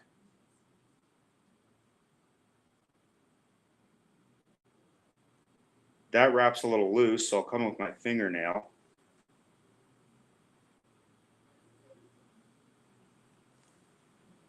Then I can finish it. And I'm going to secure this with a couple, and this one came loose.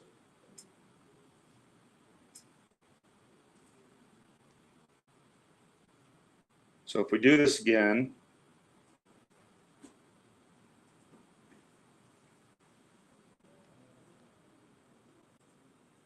this is actually good to redo. It's just good practice.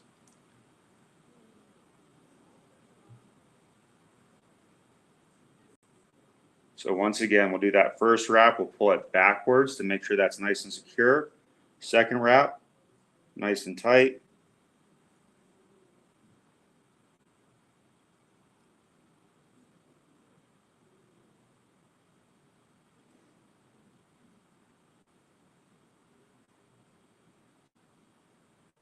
Now we secure it. A few wraps. Come in and cut this close. And now we're going to whip finish this segment. So we're done with this thread color. So we'll come in and just whip finish this with a few wraps. And we're going to switch over to, for this color combo, olive dun. And so once again, this is a unique Juju baetis because typically the heads are all black. But this one, he uses this olive dun color from Uni. Really cool, kind of dark olive. So we're going to go ahead and secure this with some wraps and bring it back to about the hook point. And so our next step here is we're going to tie in some opal tinsel. So this is going to give the fly a little bit of flash. If you guys are familiar with Juju bees, there is no tinsel in there. The different Juju patterns, some use them, some don't. But we want to tie this right in on top. And I always like to wrap a little bit further back than I think I need to, just so that when I pull it over, it's not shorter. And then we're going to tie in this gray flora fiber. Once again, the brown flora fiber, sorry, usually it's gray. So totally different color scheme that fish have not seen. And I'm just going to cut these tips so they're even. And we're going to capture these flora fibers right on top. Pull them back to length so they're behind the eye of the hook. Cover them. And so the abdomen of this fly is just thread. There's no dubbing like a lot of baetis patterns. So I'm going to build it up a little bit, but not too much. So it's about, 50% times the size of the body in terms of the abdomen, just with thread. So now we're going to pull this flora fiber over the top. We're going to capture it with a wrap. We're going to make sure that it's right on top how we like it. If it is, get one more wrap to cover it. We're going to pull this tinsel over the top. Once again, making sure that it's right centered on the top of the fly. And it is. So we capture that with one wrap. Then we're going to pull this tinsel backwards and capture with a couple more wraps to get it out of our way. And now with the flora fiber, we want to split this evenly. So whether it's a Juju B, Juju baetis, we want to count the amount of flora fiber that we have on this fly. This is a size 18, so I typically look for about 10 strands of fluoro. If I'm tying a 16, 12, if I'm tying a 20, a little bit less. It's not a science, but we want even strands, and we just don't want a huge clump of it. We don't want like 30 strands of flora fiber, or it just doesn't look realistic. So I'm just going to split these evenly. I'm going to pull it to the side. I don't want these things going up. I want them going down a little bit. I capture that with the wrap. Pull the other one. Capture it with the wrap. Now all I have left to do is whip finish.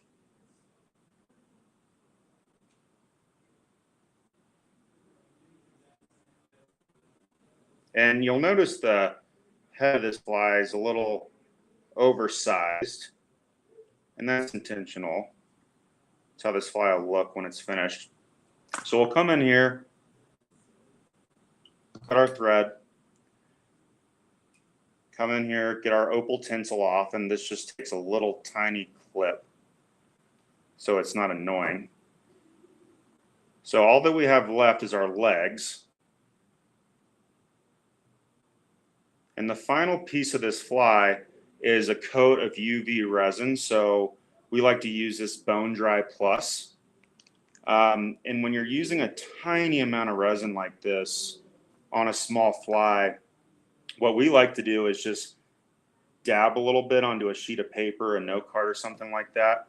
And then we use this really fine tipped bodkin to grab a tiny amount of this stuff. Otherwise, it's going to get all over the wings and be really annoying. So we're just getting a tiny amount of this right on top and down through the body of the fly. We're trying to create this cool egg shape that a baetis has. We'll come in here, shine in with our UV light. And then the final step is grabbing these legs, and we'll pull them all together so we cut them all to the same length. So we'll pull them back, and we want to cut these so they're just longer than where the abdomen is, thorax, right about there. And you can see how they're poking out to the side a little bit down. We don't want, once again, we don't want these going up. What? Is that camera shaker or is that you? It's him. Oh. He was giving you shit.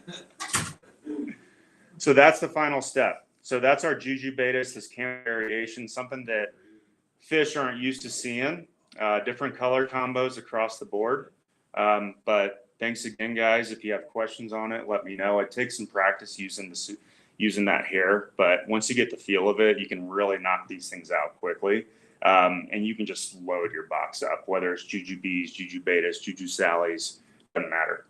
But these are just a staple in our box, no matter what time of year. Yeah, when you got that super hair caught in your thread, it reminded me a lot of time, like little bloodworms. Yeah. That midge rib gets so caught. Well, it's funny. I always tie with a magnifying glass, and I don't have one today, so I'm like, what am I looking at? But At least with the midge rib though, like some vices will have a little like spring coil on the back where you can just take the rib and just set it through the coil and just off to the side while you're wrapping your thread. Yeah. Just a little spring. It looks like a little spring. Yeah, I got one. yeah, just keep it out of the way. I just snipped its leg and just used the rotary. Yeah. Any questions on it? What were the two threads again? So we were using this Simperfly 20 denier for the underbody. It's a really flat thread, so it's easy to make that underbody nice and smooth, and it's very small. And then for the head, we're using this Uni 8/0 olive dun color, whereas typically we're using black. Flat is key on this flat because it's super. All right. Thanks, everybody. Good work now, snapping that super fine. Right.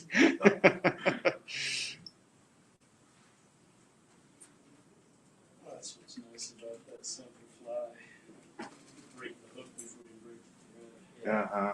It's last one. Yeah, it's a gel spun thread. It's stronger. Oh, it's gel spun. Oh, okay. Yeah. So, and you know, it has its uses. You know, it won't take dubbing at all, but it's especially good for like elk hair Caddis when they really crank down on that hair and bite it.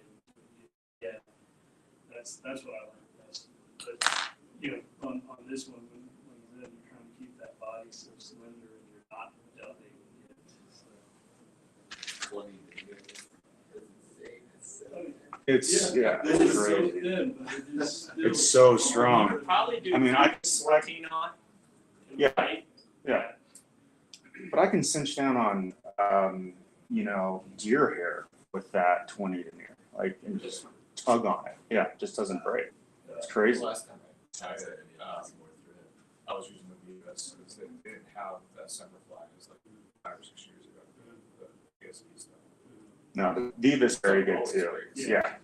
Yeah. The Vivas is it's brittle, but like at least you can either spin it counter or clockwise, whatever you want to get it flat. But if you've got like a really bumpy body, it's hard to get that nice super hair rib to it. It is, yeah. With you know, the thumb trick's the biggest thing is your learning. It's just like each time you make a wrap, like just bring your fingernail in and just push it, you know, so it's nice and the back-to-back wraps. And you know, as you get more comfortable with it, you'll start to feel that tugging backwards on each wrap, and those wraps just push back on each other. Like it's incredible. If that underbody's smooth, they'll push back right on each other.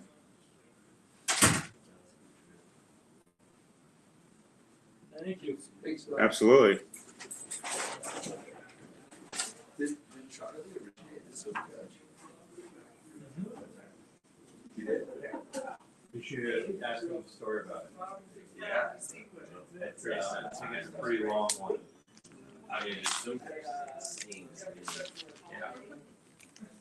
I've never tried one. It's not that bad. That's the first one that I did with Disney. It's a little only tie streamers.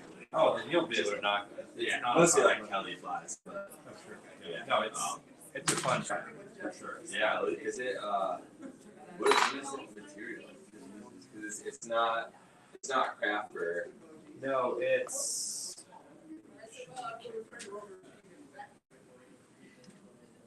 It's definitely some synthetic.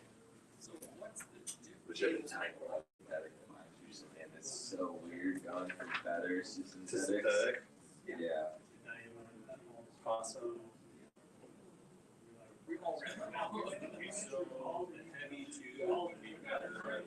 Yeah, it's got the rally ready.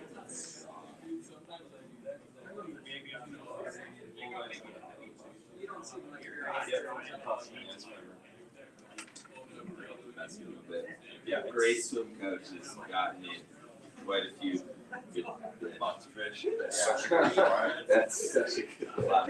I love those like metallic colors for some reason. Brown California. Oh yeah, I love the yellow part with the yellow one. Yeah, I fished yellow spot once at Caddis. It was not sketchy. Really bad.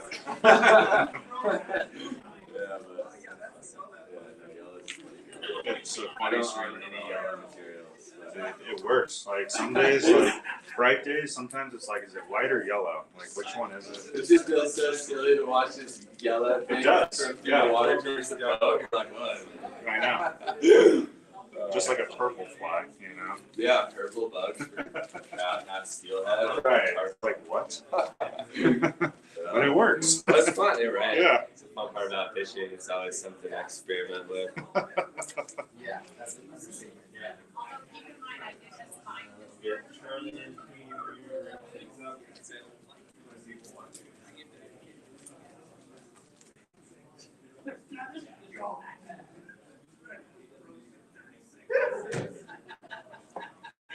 I was like, well, that's about as much as I think it's ever been.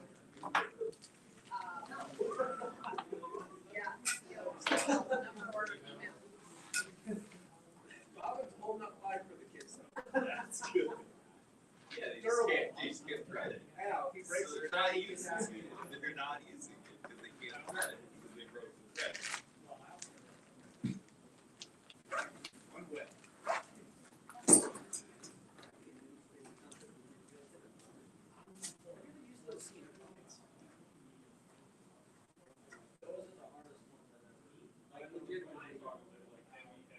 Legitimately, the only way you can get them to work.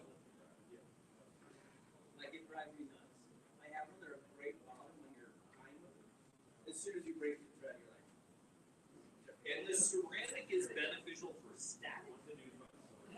What's the deal with ceramic? Yeah.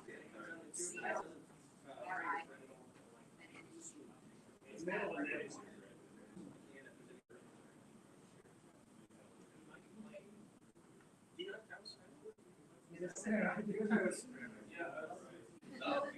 know what I tell you? I also picture the actress. No, it's like this thing came with like the first Wi-Fi. This is gonna be a massive upgrade. I was like, when I was like 14, like they're so cheap.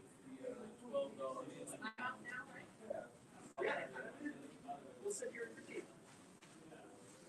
I'm slow.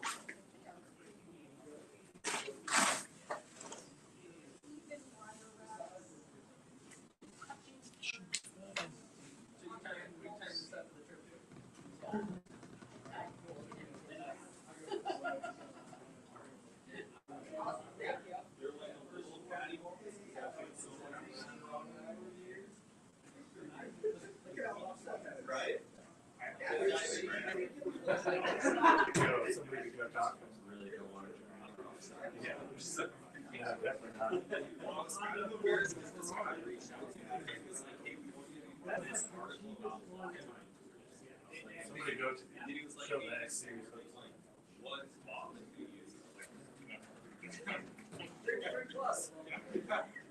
I knew that's what you said, but it's bad. Put your finger in a socket, man.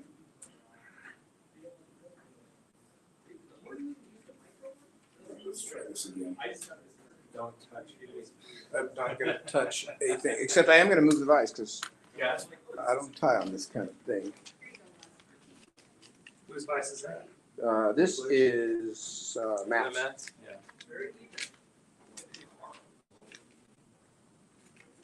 You stuffy club.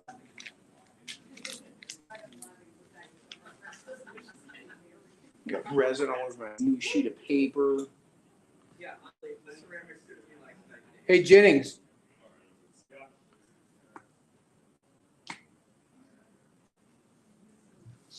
Are these yours? I don't know. Are they ours? Maybe. Well, that's Raj. You gave them to me.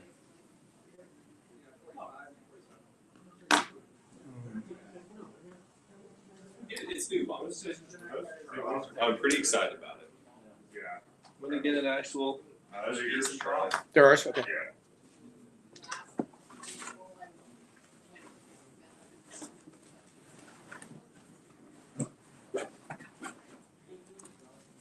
I love the Juju. New color is awesome. Who said that? I don't know. Chuck Norris is what it says. Wow. That's impressive. If you can impress Chuck.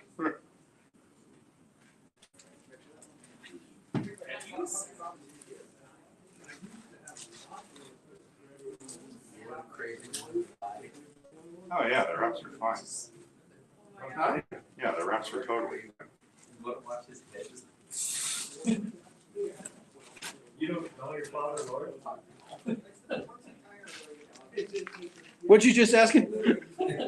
He's gonna On start. their Instagram story, it says Lord Craven going live for the end of the day. Well, that's what you have to call me from now on. No. All right, so I can't touch anything. Come on this side.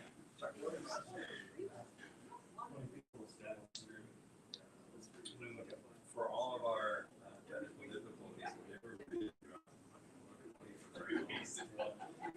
that's never really went over.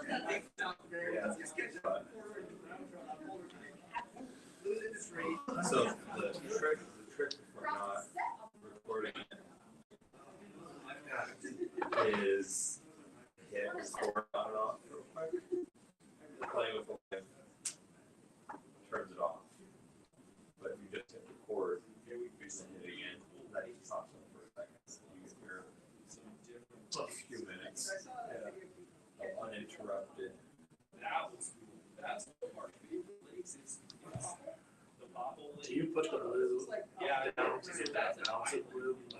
No, so the any model background when you tie, like what you look against, is hard on your eyes. And like when I was young, I didn't need that, but now I need that. Yeah, and like I usually have a piece of paper against the, like if the camera's closer, I have to put a piece of paper. This is like three-dimensional stuff in your background. I can't see it at all. It's invisible. Yeah, that's what, yeah. Well, the other thing I do is I put a piece of white paper under that pedestal so you can slide that vise because the feet stick and it's hard to move because it's so heavy. It's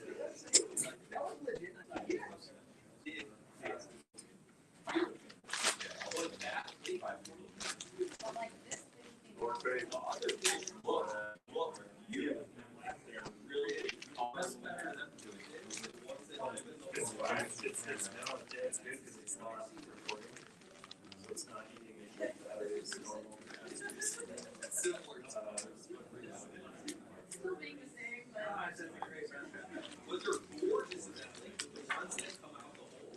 Yeah, Cubby will probably have the live stream.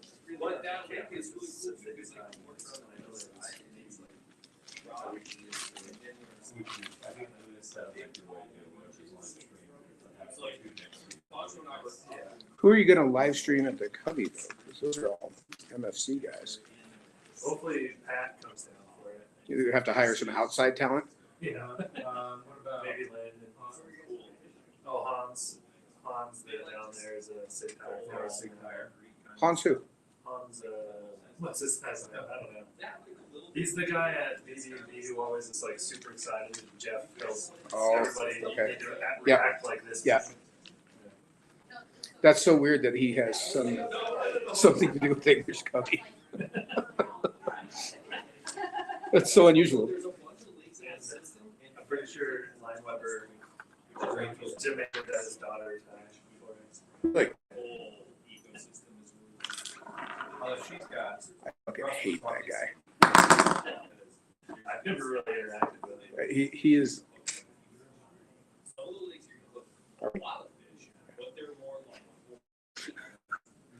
Yeah. Well, hopefully that didn't come out. Craven's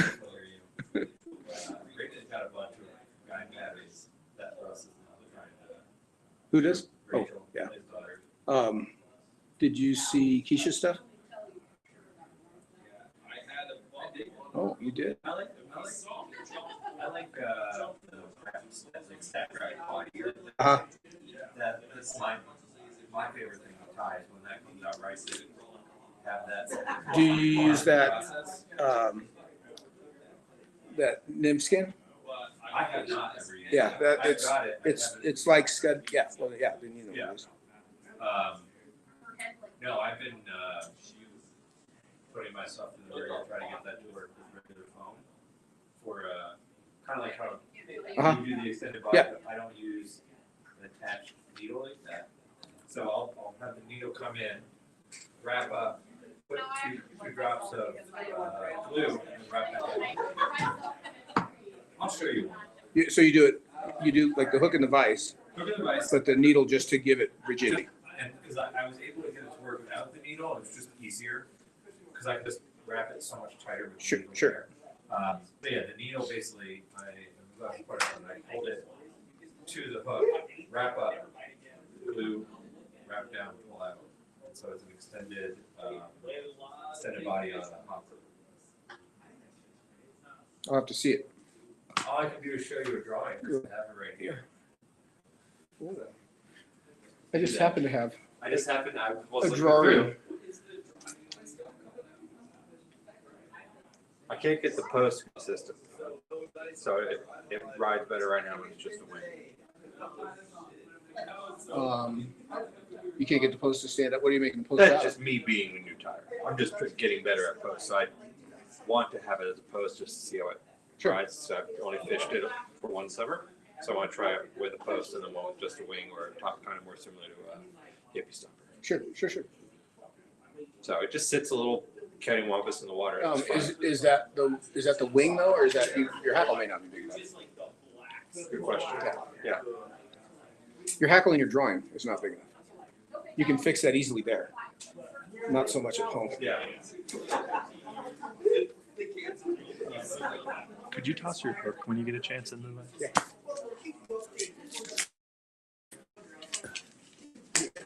Did Jay shoot this? How did he get this shot? Yeah, it's a J picture. Just set it out during a hash and I'm sure. Yes. open landings.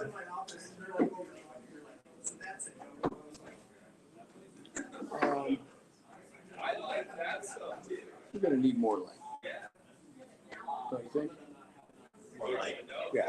What color are you doing? A fly? Tan. Fat Angie. Do you want to go in a bit? Yeah. That's better for sure. I love that piece. Did you just crop that? Yeah. The sensor crop? Yeah. I don't know if it is a sensor crop or if it's just. I think it's just blowing up I think the live view. It's a fake sensor crop, basically. Well, if this was a non-full frame, that's what it would look like. I think it's an easy way to reference it. I feel like you was touching no one not. I know that was one of the things. Yeah. You know. It was weird for me, like it was hit or Yeah, miss. it's gonna be fine.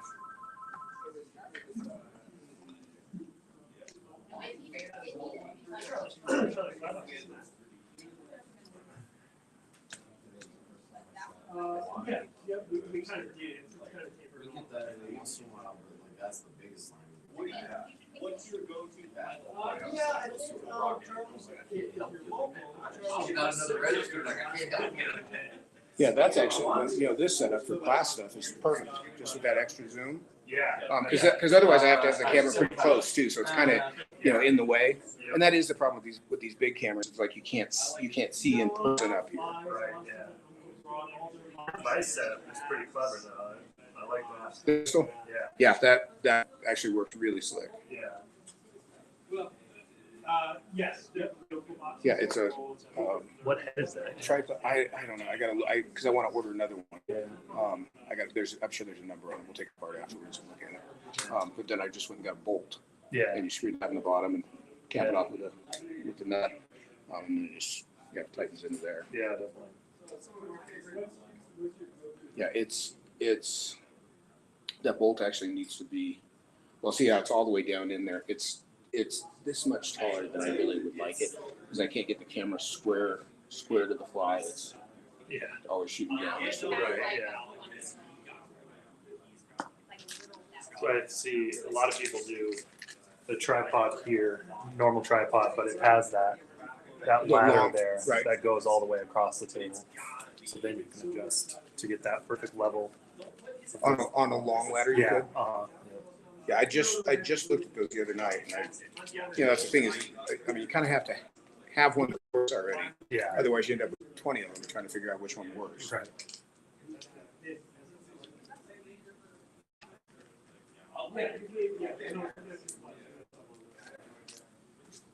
I think the 6 though is it. Is there anyone left here, or should I just start tying? I told you I want to try to bring some musky size shit down there because there's a size class of fish that comes out. The only time they come out is when you hook this rod, and then they come out and they smoke. But when you throw this in there, it's not enough. It's not like that. Like you want to bring it and come back on with like this. Exactly. And give it fucking Were we not live? No, we were live. That's just let everybody know. Like up there at like 30 pounds. For the heck of it, we're in the room. The guy that comes out to the enforcer, you know. I don't actually really even need an audience. I sit and talk to the camera by myself all the time. I do. It like adds a level of funny to it that like you're up in the middle of the woods just alone talking to the camera. That's pretty much. Yeah, no, she's not even home. There's no one even there. Just me and the dog. Yeah, I think I told her I really like that. I hope they were thinking about it.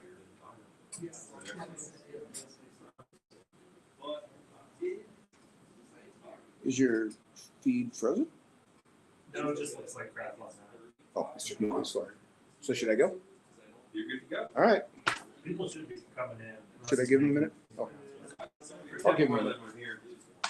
I'll just whip finish real quick and be like, that's it. It's coming.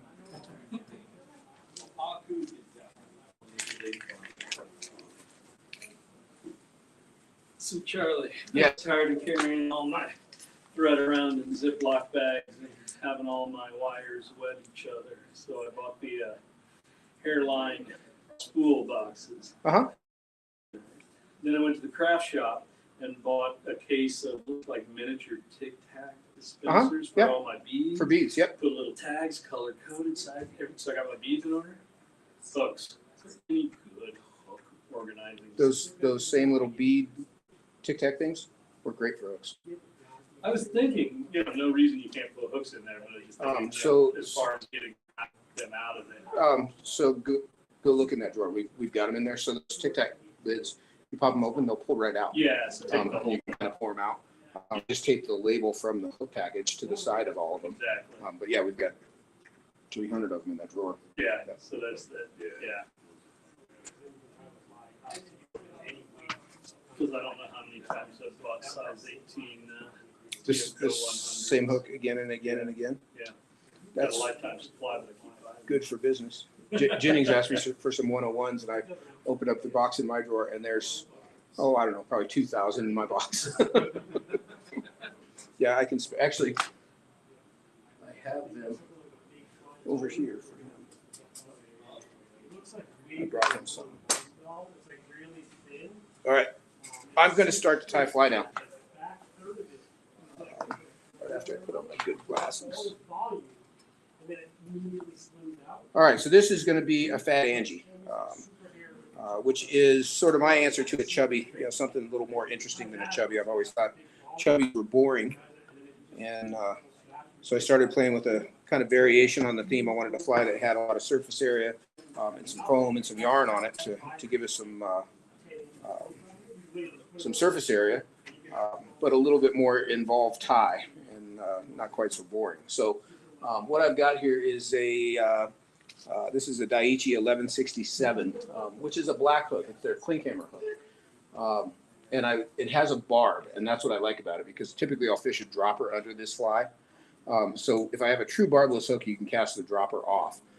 If you use a true barbless hook, you can tie a little loop of monofilament back here at the bend and tie your dropper to that. But that's why I use this hook, is because it's got the barb. I pinch the barb down, but you still have that little lump where it'll hold your dropper on. And this is a 12. And I'll tie these down to 16s or even 18s, and as big as an 8. But what I'm going to do on size 12 is I'm going to start with some Orange Vivas 14 fluorescent orange, just regular orange. And I'm going to start this thread just about even with the point on the hook. I'm going to make a head base pretty far down this bend. This is a really arched hook. And, you know, I said this is a size 12. These hooks are way oversized for what they're labeled. They're much bigger than what you would think if you were thinking of a size 12 hook. And I'm going to take a little shot of zap here. And put that down that thread base before I have my foam down. So what I have is about a 3x3 square of, in this case, tan foam. And again, you can tie these in all kinds of colors. But I'm going to catch it right at the end of that thread base and then just spiral back over it around the end.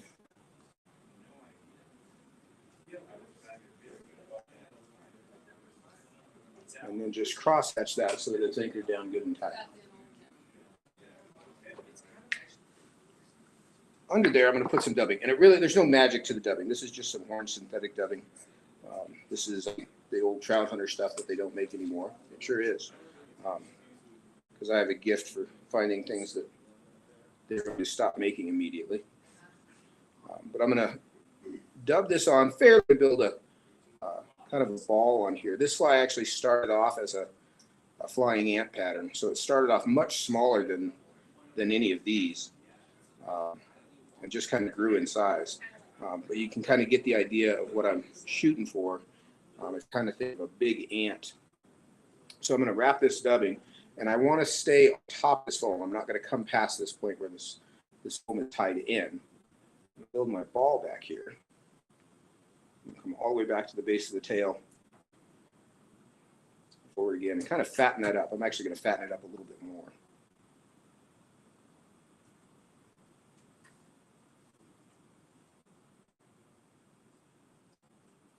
Just some more on there.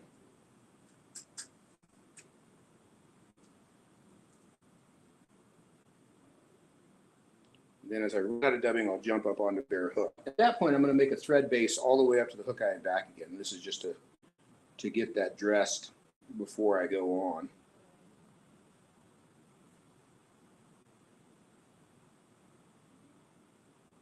And then as I go to fold this foam over, what I'll do here is I'm going to put just a little shot of glue there too.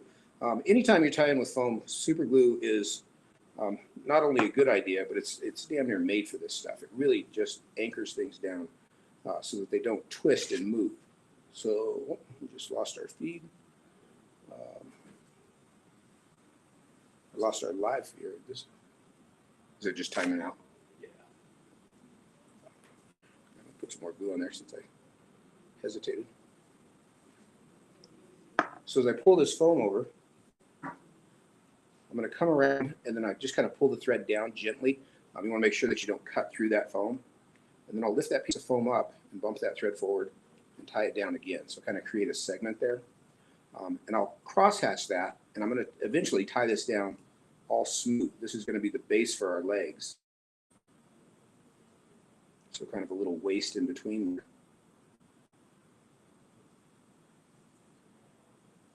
I just want to smooth that all out. Like that. So then the legs are super floss. And these are just brown, I think is what color this is. All of these, pieces and colors are interchangeable to whatever you want them to be. But what I'll do is I'll take a short piece of this and I'll catch it right at the center of that band and kind of let it roll to the far side. And you can kind of square it up manually if you need to, like that. And then I'll take the front end of that and fold it back and catch it on my near side and kind of do the same thing. And I don't sweat the exact length of them. you know, I like a short enough piece of material that it's easy to work with. But I like to leave that little loop there, just things a little easier from here on out. Now, one of the catches is if I had tied these in as two separate pieces, if this was cut, those two front legs are in your way for the entire rest of the fly. So I finally figured out if I make that loop, I can pull these legs through them and it stays back out of the way, and then I can cut it later. So once I've got that in there, I'm going to bump that foam forward one more time, make one more little segment. Lift it again, come to the back of the hook eye, and tie it down again.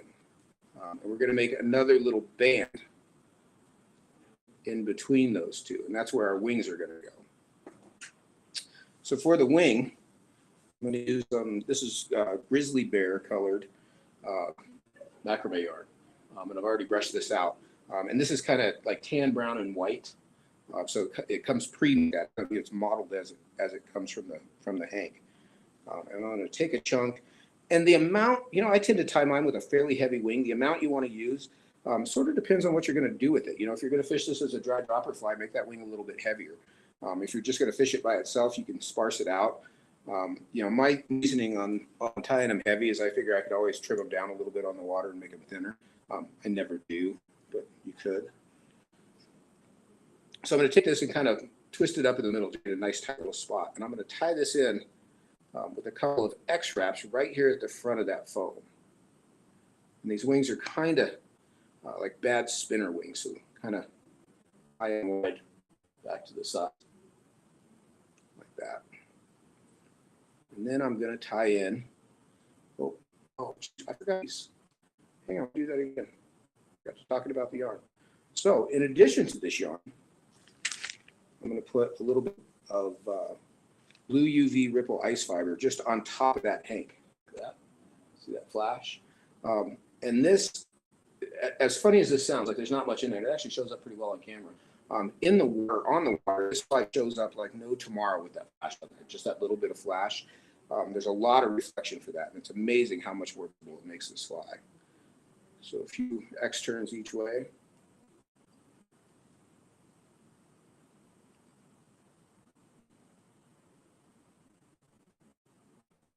Get those organized. If this yarn is in your way, we have the full scale, you can kind of tap and twist that together and it'll hold itself back out of the way in the meantime. And then I put an indicator on these, or a finder is what I call this. And this is just a piece of 1 millimeter or 0.5 millimeter pink laser foam. And I take it and fold it in half. I've just kind of narrow strip it. I'll fold it in half and lay it about half the length up that wing. Tie it down, so it's just got a little loop there. And the idea of that loop is rather than just tying in a 6 strand, and I have had to do this a few times. Sometimes you're fishing, and as big a fly as this is, it's tan colored, and if you're fishing next to the bank, you've got the reflection of the rocks in the water, so you got a tan colored fly on. Tan shouldn't show up very well. You know, black, you can have the same issue. But what you can do with this loop is, if you need to, you can cut it down here on the water and make it twice tall, so you get to see it. So that just kind of gives me an option, but I'll leave it looped to start with.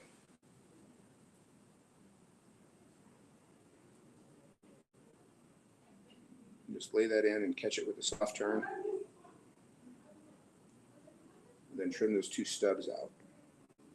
Now, one unique thing on this fly, we're going to put some hackle on the thorax, and I'm going to trim these wings just because I think that's messing with the profile on the camera. Any better? When you tie the hackle in, and I did, I don't know how many of these I tied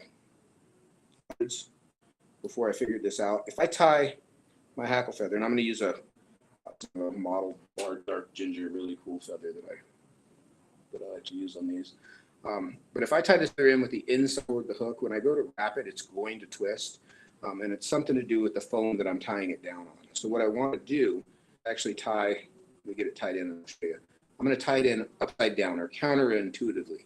And what I mean by that, I'm going to outside toward me. So that's the outside of the feather facing out, because it always twists. So if I tie it in the right way, it always twists the wrong way. So I'm going to tie it in the wrong way, so it'll twist back to the right direction. And it almost always does it. I'm surprised I remembered because I haven't tied one of these for a few days. So now I'm going to take another little pinch of this orange dubbing, and this is going to be our thorax. And it's not going to take much here. We've got a lot of the bulk already built up from the foam in there. Hold that yarn back. And I'll just build a thorax just to cover all that thread work. And I'll pick up my feather. Get him to twist around. There we go. Now he's going the right direction again. So I've got outside now. And I'm just going to take 2 or 3 turns forward through that thorax. On a bigger fly, it might take 5 or 6. And then I'll tie that feather off just behind that foam. Trim that feather out of there. Then I'm going to lift that foam up and build a little thread head in front of it. And the thread head is really just to prop this piece of foam up off the hook eye. It makes it easier to thread later. And I'll come in and whip finish.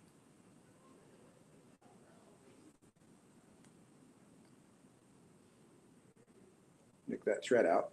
On this front end, I usually kind of cut it at an angle here. So I leave a little stub, but that's at an angle. And then I'll come in and trim those back legs. Just put my scissors in the middle of that loop and cut them. And then I want to separate those from the wing. And the wing's going to be just about the length of the hook. Get them all up here.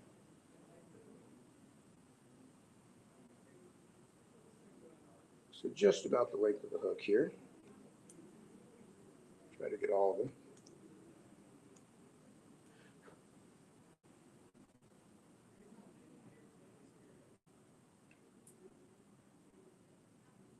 A few weird ones in there.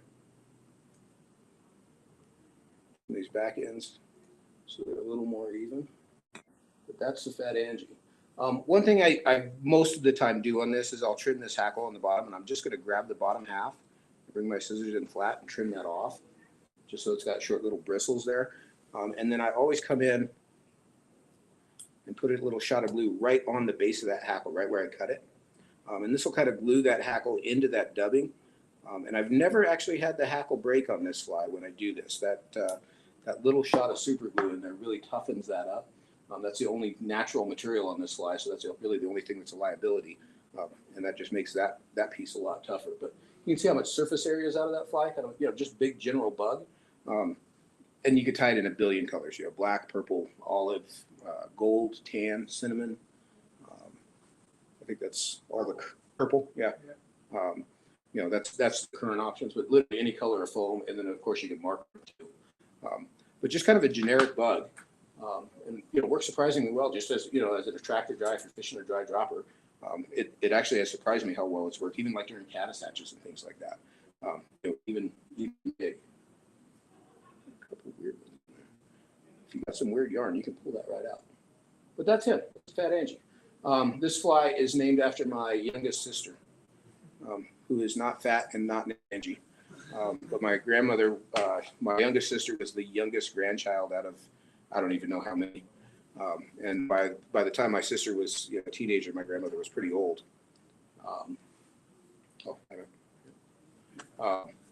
And so my sister's name is Andrea, not Angie at all. And my grandmother called her Angie.